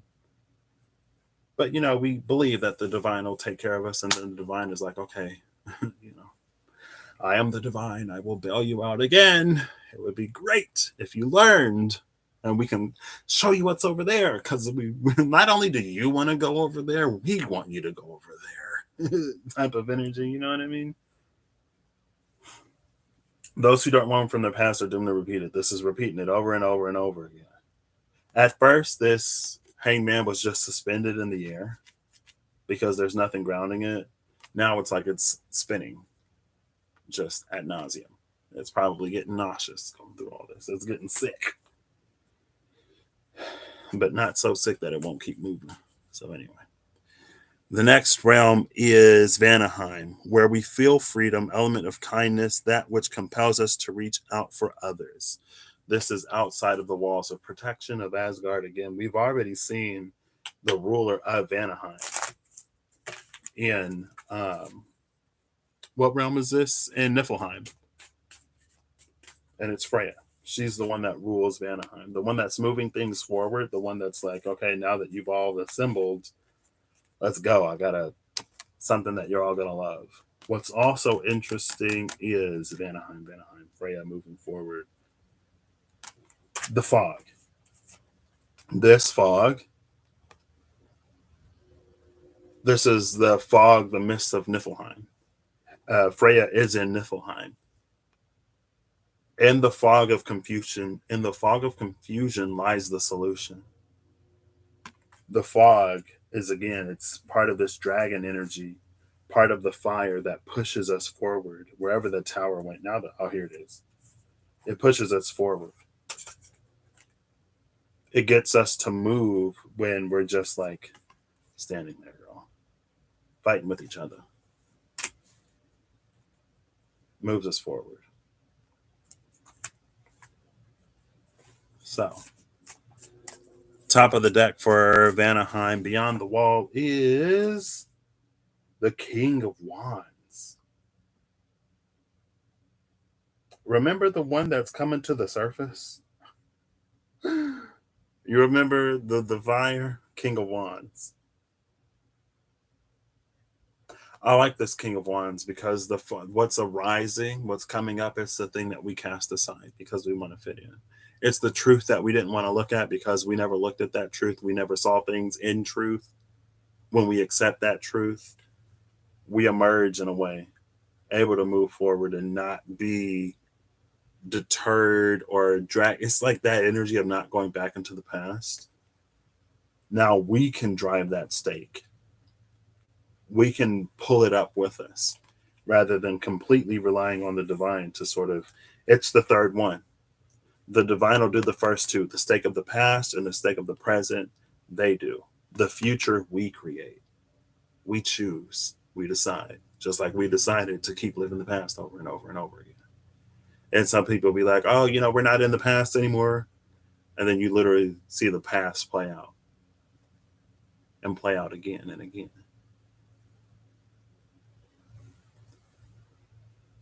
We carry the third one on. That's the position that we're supposed to be in. That's the over there that the divine wants us. It was just a little too easy the first time. Ain't nobody have to. It's almost like when everyone was of the same mind, we didn't have a more holistic view. With the birth of new language and different experiences, now we get a greater view of the whole. Instead of everybody looking at that one, it's like we all look at one piece of the puzzle and the surrounding pieces. How are we gonna say we got a complete understanding of a 1,000-piece puzzle with a view of at most 9 pieces? And so the divine left somebody here, put people there, put us all over the board. Together, we get a more complete picture of that puzzle. The bottom of the deck is the Lovers.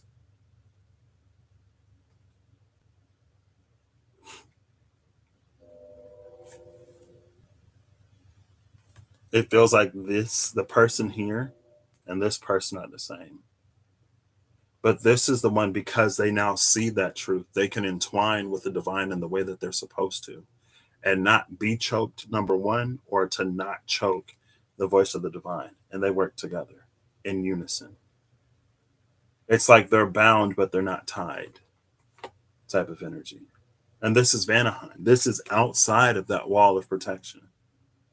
As soon as we can face things and move forward rather than to continue to seek whatever and to not be literally, remember, can't be grounded, can't make, like, how you gonna make progress when your feet can't even touch the ground type of energy.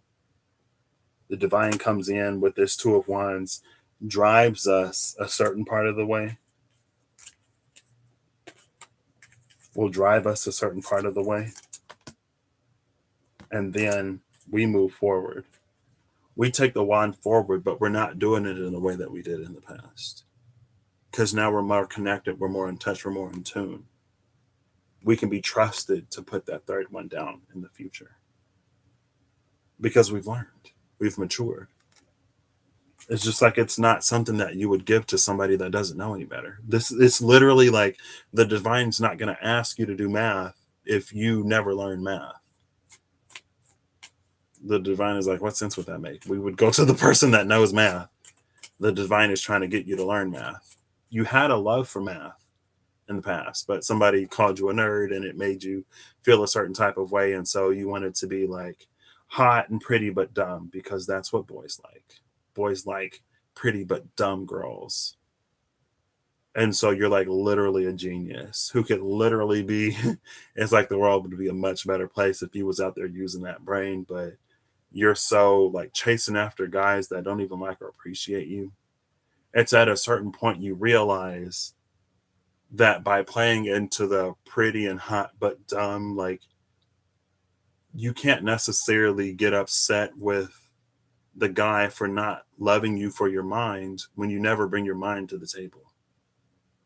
You sell and market yourself as pretty and hot but dumb to refer to his opinion to satiate his ego, girl, when he don't know nothing, and you know he don't know math, and you letting him balance your books anyway. Sometimes saving somebody's ego ain't worth it. It's time to move on. And you can find your type of guy who will appreciate your hotness and everything that you put into maintaining your physical whatever, but who will also appreciate your brain. You can have the best of both worlds, girl, and it's even better than you could freaking imagine. Not only that, but the world needs your solutions now, because look at the world, you know? But again, it's the very thing that, because of devil energy, she would never reveal how smart she is. Her brain is needed now to do some and handle some very real things. This is her being hot and smart, because she can be both and still get guys, okay? And you probably get a higher quality of guy too. I'm not gonna lie. And it's higher quality for you because it doesn't require you to be less you for it to fit. You know? Some pretty and hot girls are legitimately dumb and they still deserve love. There's still people you wouldn't ask them to do math, but they're still amazing at other things. They're not any less of a woman because they're not as smart. Like, you don't have to turn it into this whole like, well, I'm pretty and hot and smart, so now you pretty hot dumb girls need to step it up, or I'm better than those other girls because they're only pretty and hot, but they're dumb as a box of rocks that can't shake. I'm smart. I'm better than them. It's like, girl, it's gonna fall apart again. Like, that's this whole Seven of Swords and the Hangman, and you're repeating the same cycles. Maybe this time you're not on the bottom, you're the one inflicting the punishment instead of the one taking it, but you're keeping the same wheels turning. Literally, it's a whole different beast. The wheel has been in existence for a mighty long time. You know, it's like, can we move beyond the wheel now? But anyway, wherever those two cards that I just had were, it moves it forward in this aligned way. Not everyone has to be a genius. We don't need 8 billion Einsteins. You know what I mean? And it takes other, like, life as a concept is so large. It takes so many people. Ain't no shame to dumb people, because you catch me on the right day, I'm right there with them. Some days I'm smart. Some days I'm just completely oblivious and I don't understand anything. I run the gamut. I run the spectrum. I'm a Pisces. Mutable sun, mutable nodes. Like, I wasn't saying that to poop on anybody. But again, it can illustrate how sometimes it's like we just default to that and it's not necessary. We don't have to crap on other people. We don't have to put other people down in order for us to step up. King of Wands ain't got to do that. The King of Wands has enough self confidence that it's actually legitimately self confidence. The King of Wands has confidence in self. So it don't matter if somebody else is more handsome than the King of Wands. It don't matter if somebody got more game or more riz than the King of Wands. It don't matter if somebody got a hotter piece of meat on their arm than the King of Wands. The King of Wands is confident within himself. He ain't competing with nobody. You don't need to. That's what makes the King of Wands so alluring. And the person on his arm is more than a piece of meat. Okay. Even if she is dumb. Because she's still got a heart.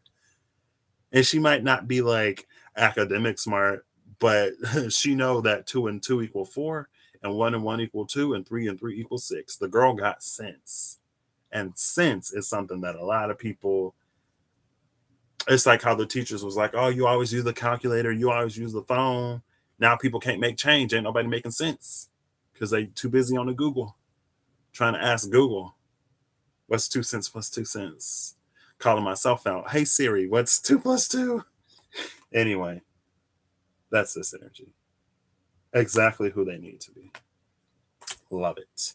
Love it. So, last but not least, is Midgard, our new frequency, element of truth, how we live in our future now. Top of the deck is the Ace of Cups in reverse. I like the Ace of Cups in reverse because it's pouring out. It's no longer this potential, it'll be realized when it pours out. Also, the Ace of Cups is enough. Like I said, it is enough to put out the fire. If not by itself, then it's enough in collaboration with other people. And that was literally Vanaheim, right? How we reach out to others or reach out for others. It's enough. All of the water on earth right now is enough to put out any fire that there ever has been, any fire that there is, and any fire that will be. It's enough.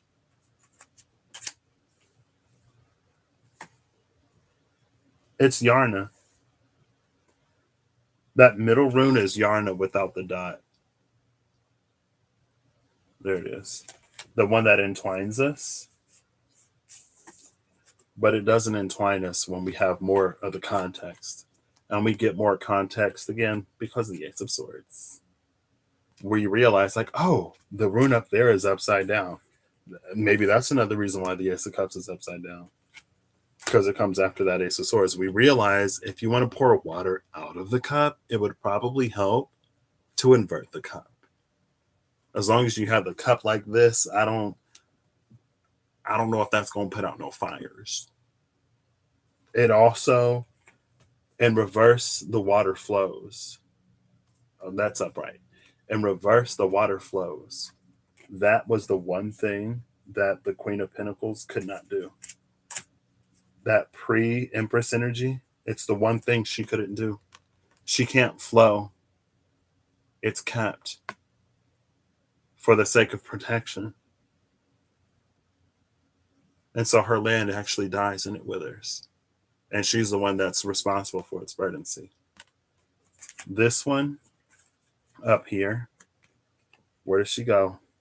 Oh, girl, she was just, I got cards everywhere. More cards on the floor than on the table. This one up here, this minor Empress, she'll flow. And the one that flows is the one with the most history, the one with the most baggage. But she does the work.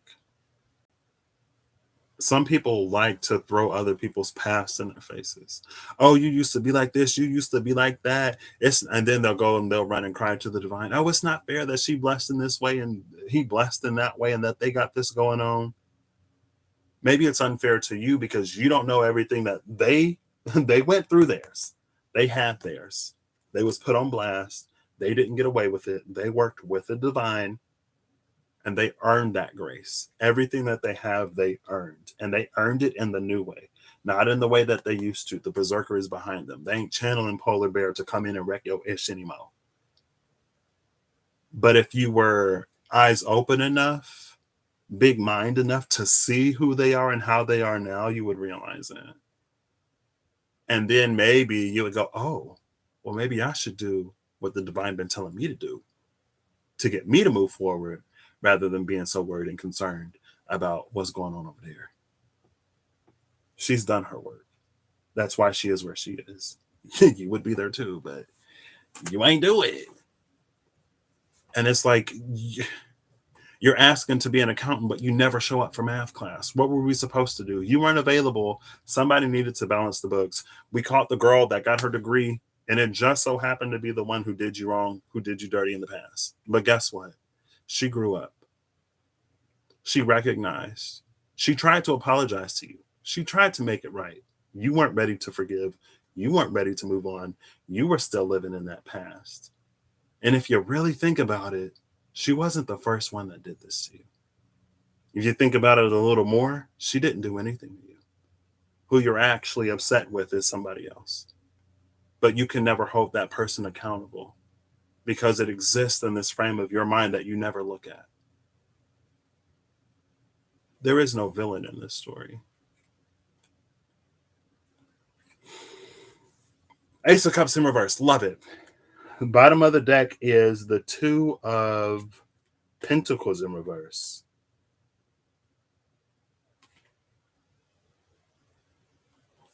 The Two of Pentacles in reverse is interesting. No, it's not. Never mind. I take it back. I lied. We got a 1-2 in reverse. The whole deck is in reverse. I have the whole deck in reverse. So they're technically upright. But we're going to go with the reverse because that's where the water pours out. That's the star. The star typically is pouring out water. The star in this card, girl, Thor is so focused on Jormungandr. Jormungandr is so focused on Thor. Ain't nobody pouring no water here. Ain't no water here. That's the meeting with swords, girl. Swords and fangs and talons colliding. Ain't no water there. And this star card, it doesn't give the healing that you think it's giving. It's giving, still perpetrating the same old cycles that you've been in. Thinking that you're somewhere else, but you could be. That's a general you. It's not a specific you. If it ain't you, if it don't resonate for you, don't take it. If it do resonate for you, maybe it's a little harsh, maybe it seems a little cold, maybe I seem a little whatever. I want to say like get over it and do what you need to do. But I can be a little nicer than that. You have to decide when you want to move on. And you have to decide as we're coming into the spring season, officially 10 days through Pisces. We got 20 more days of Pisces, and then we'll be in the spring. Clean up before spring so that when spring springs, you can spring into action and hit the ground running. You ain't got to wait. You can do it now. But with the Two of Pentacles in reverse, this one I got to look at. Maybe the whole thing is that it's an inward journey. Because this is Rad, the rune of journeying. It's in reverse. It's an inward journey. The person up here, she went within. She had to.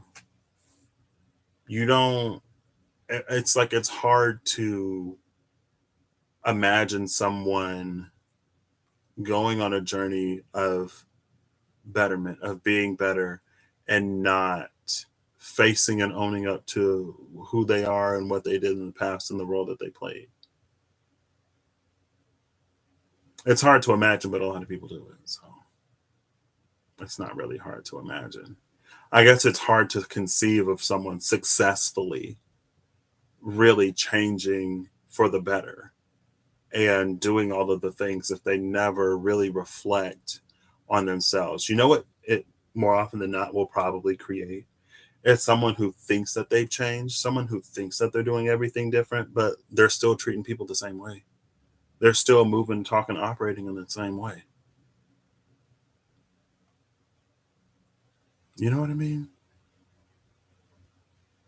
And I don't want to say they're creating the same karma, but I guess they are creating the same karma. Because it's like if you're still rubbing people the wrong way, regardless of like a title or a promotion that you have, still ain't nobody gonna want to work with you because you don't treat anybody with any decency or respect, and you don't want to pay people.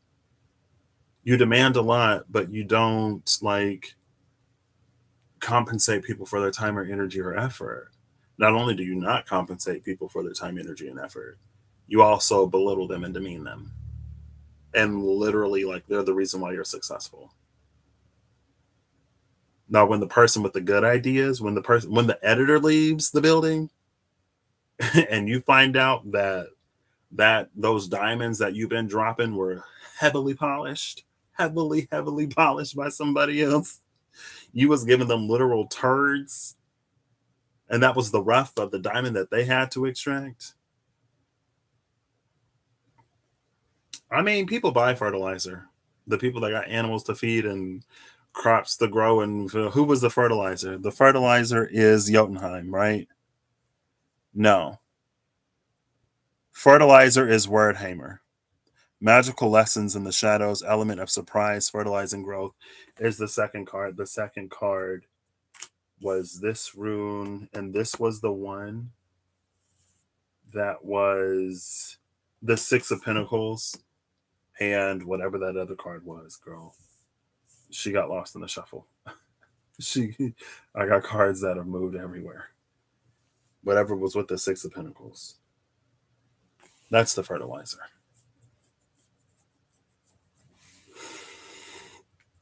It's an inward journey, right? One thing that I do like about this Two of Pentacles is it shows that they're talking. Again, they both have wheel shields. They both have the Norse compass on their shield. Two different truths, two different concepts, but they're sitting down together and they're talking. See, this is interesting. So that person, they did the inner work and they healed. Maybe they went to therapy. This could literally be somebody went to therapy, and now everything that was bottled up, they were reacting, they were projecting, they were the person getting bullied at home that went out and bullied other people. Now they come to you and they're like, I'm so sorry. Like, I treated you like this when we were kids. Like, I know it doesn't excuse my behavior, but this is what I was going through. This is what I was experiencing. And I was a child. I didn't have much of a mental, emotional capacity to process it. And so I went out and I did the same to you, and I'm so sorry. And I've been doing this and I've been doing that. Like, I've been doing therapy, I've been doing all this stuff, I've been volunteering. And I feel like I'm in a good place now, but something within me needed to come and apologize to you. But you're still so hurt that you don't hear any of that. The good thing is you're not their judge, you're not their jury, you're not their executioner. You don't have to forgive them. It's good for you and it's good for them. If you can't move on, if you're not ready, or if that's something that you never do, it's your life, it's your journey. Maybe you can make it through and not have to. I would hope that at least you let it go, even if you can't forgive, that you move beyond it at some point. But they don't need your forgiveness to do what the divine has for them to do, because they've proven to the one that actually matters how much they've changed, and that's the divine. Now, this might be because there was that conversation of the two people who sit down, like, oh, if we can work out our differences, or maybe y'all do make up, girl. Maybe, like, I've also gone through my own healing journey and my own therapy, and what you did, it made lasting impacts on me, honestly, not even gonna lie. And I appreciate the apology. I'm sorry to hear that you were going through that, but I am where I am right now. I would love to be able to extend something to you. Maybe you can, maybe you can't. You are where you are, and that's fine. Right. But this is that energy of like, oh, like, if we talked it out, then we can talk it out with that other person. You might be that other person that comes in and wipes them off the face of the earth in your reality, in your world. They don't exist to you, but they are very much so, It doesn't matter. So maybe this is just an energy of like, with or without you, things will continue. Where do you want to be? What do you want to do? Ain't nobody forcing you to make one choice or another. You can keep living the same old if you want to. Your world and experience and reality can be one of impending doom and demise and everything else. It was the Empress. The Empress came out with that Six of Pentacles. So this could be Empress talking to Emperor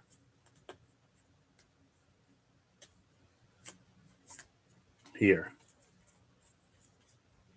And now the Ace of Cups flows in between them. That's the whole point of the fire meeting the water. The fire meeting the ice creates water, the water of life, the Ace of Cups. This is a successful meeting of fire and water, which again is literally the whole point, because water is what puts out the fire. But the fire's so cold, a lot of us are seeking more fire to put it out, and it's like, fire ain't gonna put out another fire. Maybe that's also the Seven of Swords and whatever card it came out with. It's an energy of trying to fight fire with fire. And so don't nothing necessarily happen. You know what I mean? But you're like, I'm going to be hotter. I'm going to be the hottest thing ever. So at least if the fire ain't extinguished, my fire will be hotter. And it's like, well, we're trying to grow something, so it don't matter whose fire is hotter. Y'all keep burning the seeds from under the ground. I was going to go live after this, but I don't think I will, because this ended up being 2 hours and it's midnight. So I hope you have a good whenever you see this. I hope you're acting in alignment to make all that you wish to experience your reality. I am going to now attempt to gather all of the cards that have fallen and that mess of cards that came out. I'm like, okay, I know they fell. They're like firmly under the bed. So 1 second. This is one card. Girl, more than 3 cards fell on the floor.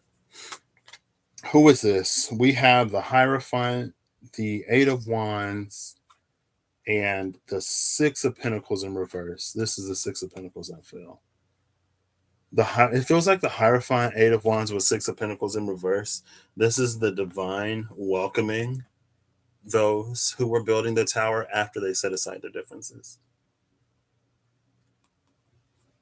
This is the celerity of that. This can also be the dude that she was talking to in the Two of Wands.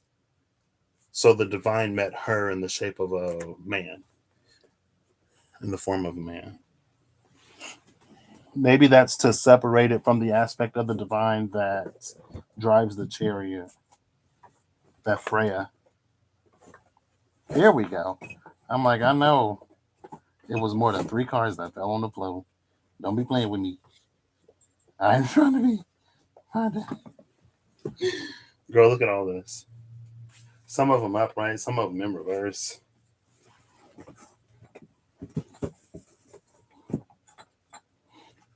I think this is all of them. Maybe I'll count them. Maybe I won't.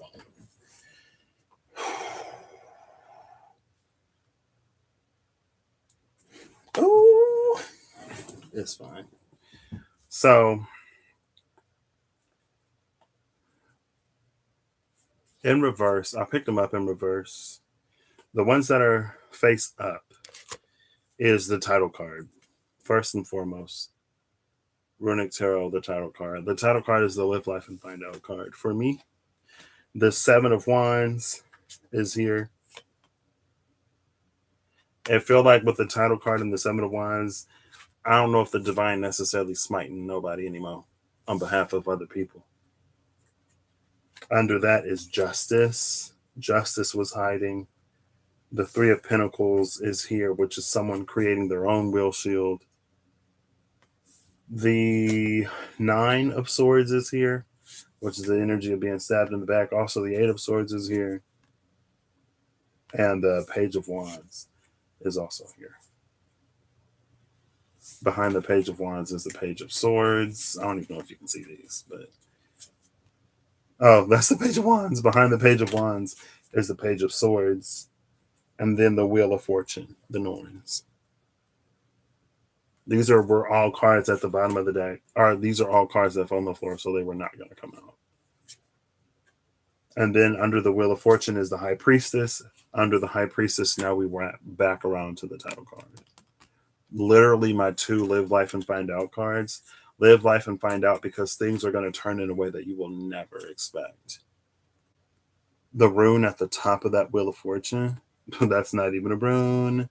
That's the number 10. But for some reason, that Roman numeral 10 made me think of the pages of this book. Girl, where's the? I literally just saw the card. The pages of this book. The pages of this book. There are two pages here. Neither one of them has the book. Where's the book? Oh, it was over here. The Eight of Wands. The 10 at the top of the Wheel of Fortune made me think of the Eight of Wands. That's a Vindhorn, unbound. Also could be the spokes of the wheel.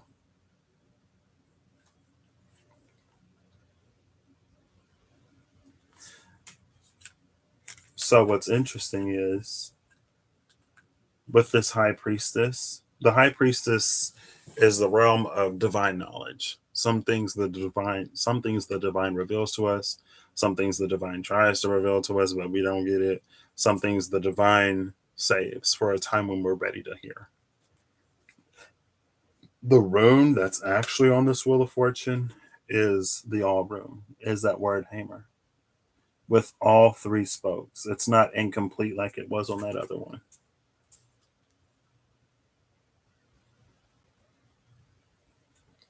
And again, it feels like things are going to progress in ways like the apology from the person that you would never expected the apology from. You know, probably never would have expected that. We see stuff on the outside. We see the facade. We see the visage. We see the outside. We don't see beneath the surface. We don't know what people go through to be where they are, to experience the change in fortune that they've experienced. But it's real easy to see somebody else be blessed and be like, oh, why they just getting it? Why don't the divine ever do whatever for me? That person is this and this and that, and they don't deserve it. How do you know what anybody deserves, number one? And number two, what are you doing to get what you deserve rather than looking at what everybody else is getting? You know what I mean? Things turning in ways that we're not going to expect at all. That's why all this was on the floor.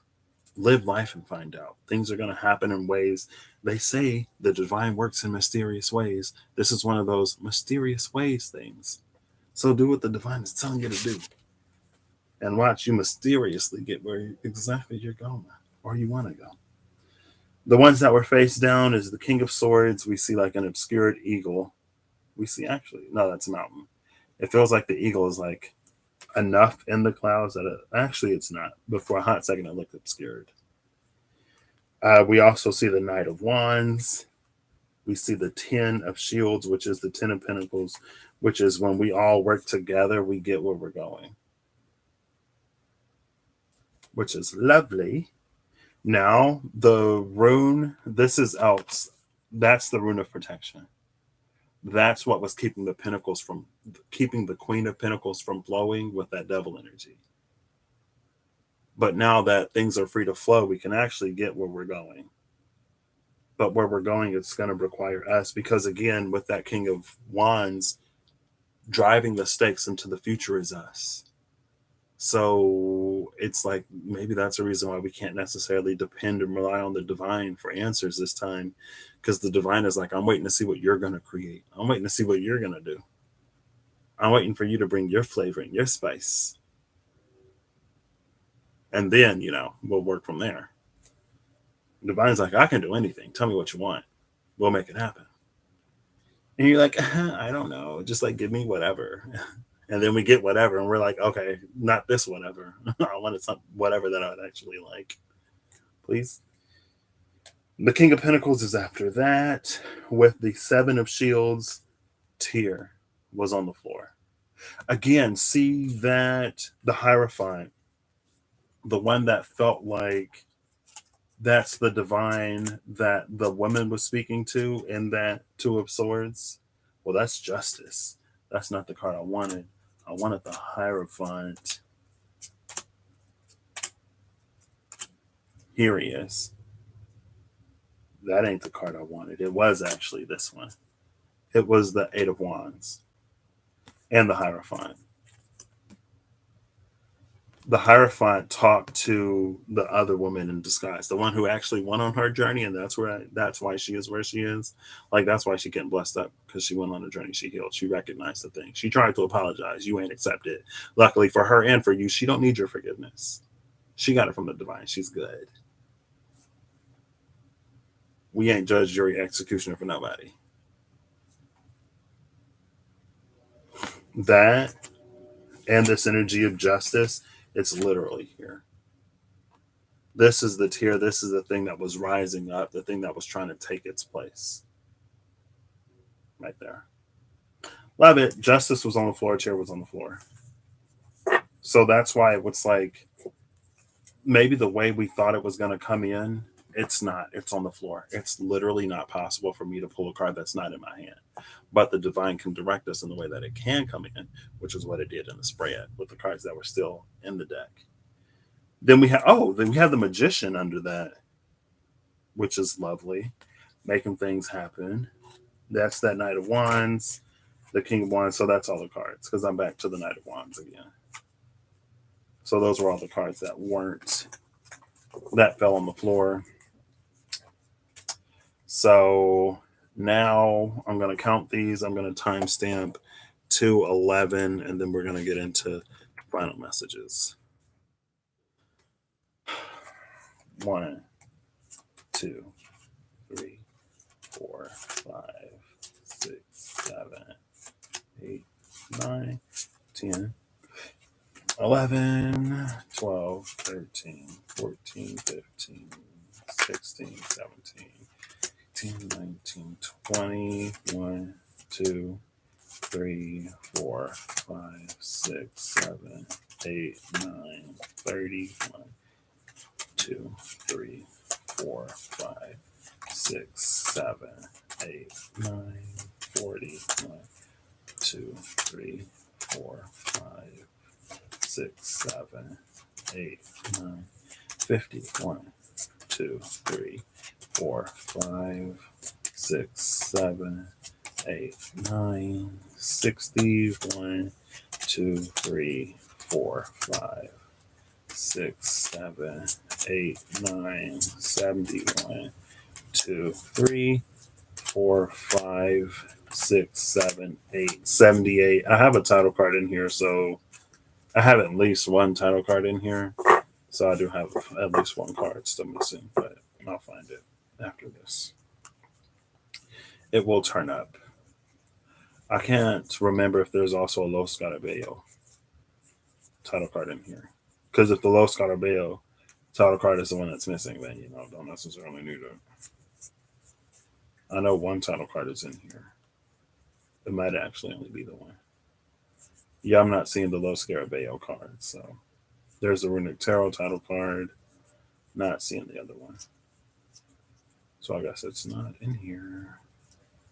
Not seeing her. It would have been easier to look at the card backs. Oh, it is in here. So I'm missing one. I could have also double counted one. I could have stuck that up. So anyway. Runic Tarot. Last thing, final message. What do you want to say? That was very quick. 6 of Swords. And the 7 of Cups. The 7 of Cups was at the bottom of the deck the last time I read. So the last thing I read, it was under that. 6 of Swords and 7 of Cups. This is where we're moving. To this plenty. I don't know why. This is making me think of the whirling dervishes. These are making me think of the whirling dervishes. And they're symbolizing more appropriate for the times, intertwining with spiritual energy. They're not the berserkers anymore, right? I don't know why. Let me stop. But it's this time of plenty, and it's a time of abundance. It's a time of opportunity. 7 of Cups. 7 of Cups represents options, and we're moving from swords to water. So when Thor met Jormungandr with the sword. When sword met fang, instead of the water typically associated with the star energy being exchanged, this is that energy transitioning. Thor was our lady, the one who, because again, Thor was the one that killed the giants, the one who fights Jormungandr, the world serpent, at Ragnarok. But Thor's like, all I had was what Odin taught me. The purpose that Odin gave me. I was young and impressionable, and I've spilled much giant blood, but I'm sorry. I know that apologies aren't enough, but I'm sorry. He moves on. Jormungandr and Thor are destined to meet, but it's almost like what's destined is that Thor, since this is more focused on Thor, what's destined is that Thor makes a choice to do what he now knows is right, or to do what he was trained and taught to do what was instilled in him to do, even though now that he knows it's wrong. Is he going to fulfill the destiny that his father told him? Or is he going to take the path that he knows now that the divine is offering him? He'll take it. 7 of Cups. Water will flow in the star again, rather than blood. Bottom of the deck is the Magician. Under the Magician is the Ace of Pentacles, Ace of Shields. Under that is the Queen of Swords. We already saw that Freya got it together. Odin himself is getting it together.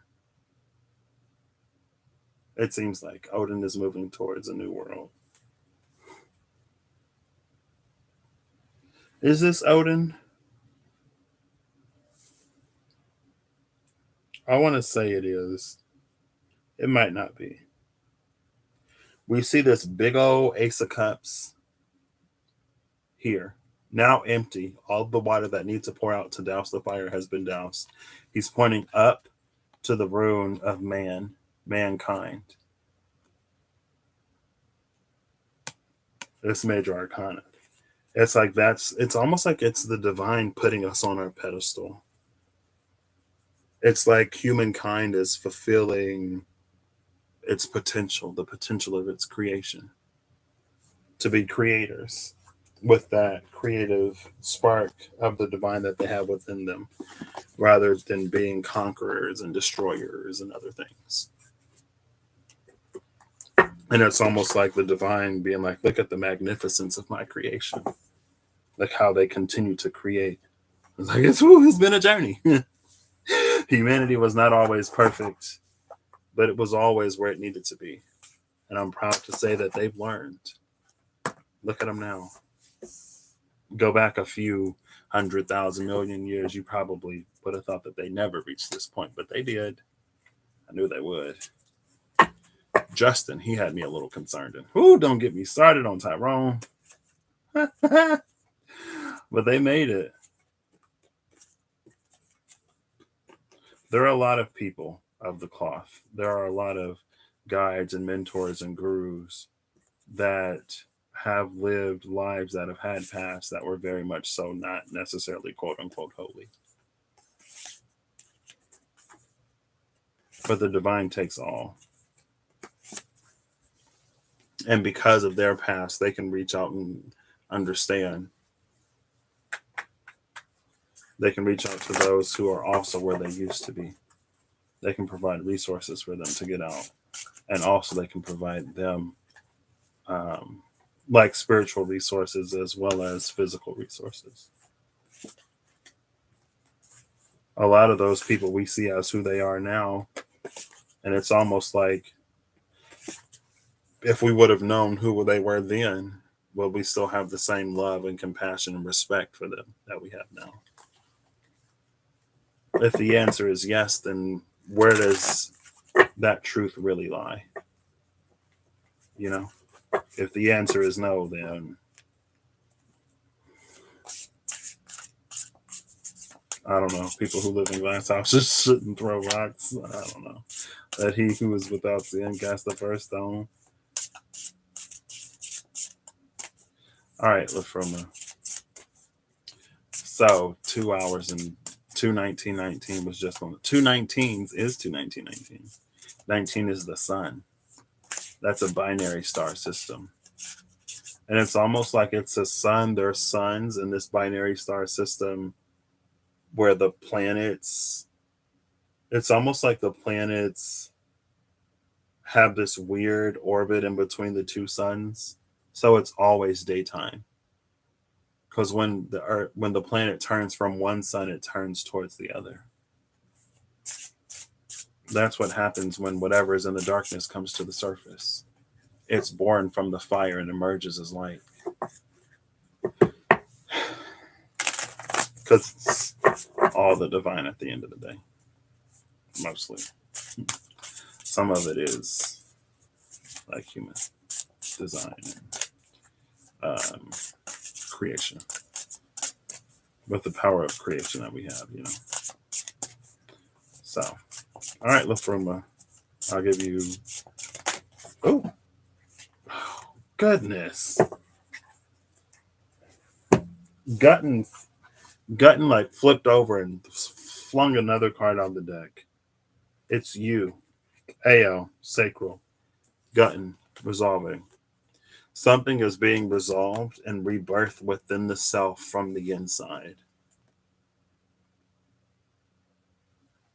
This is the rune that was on the... What came out with the King of Wands?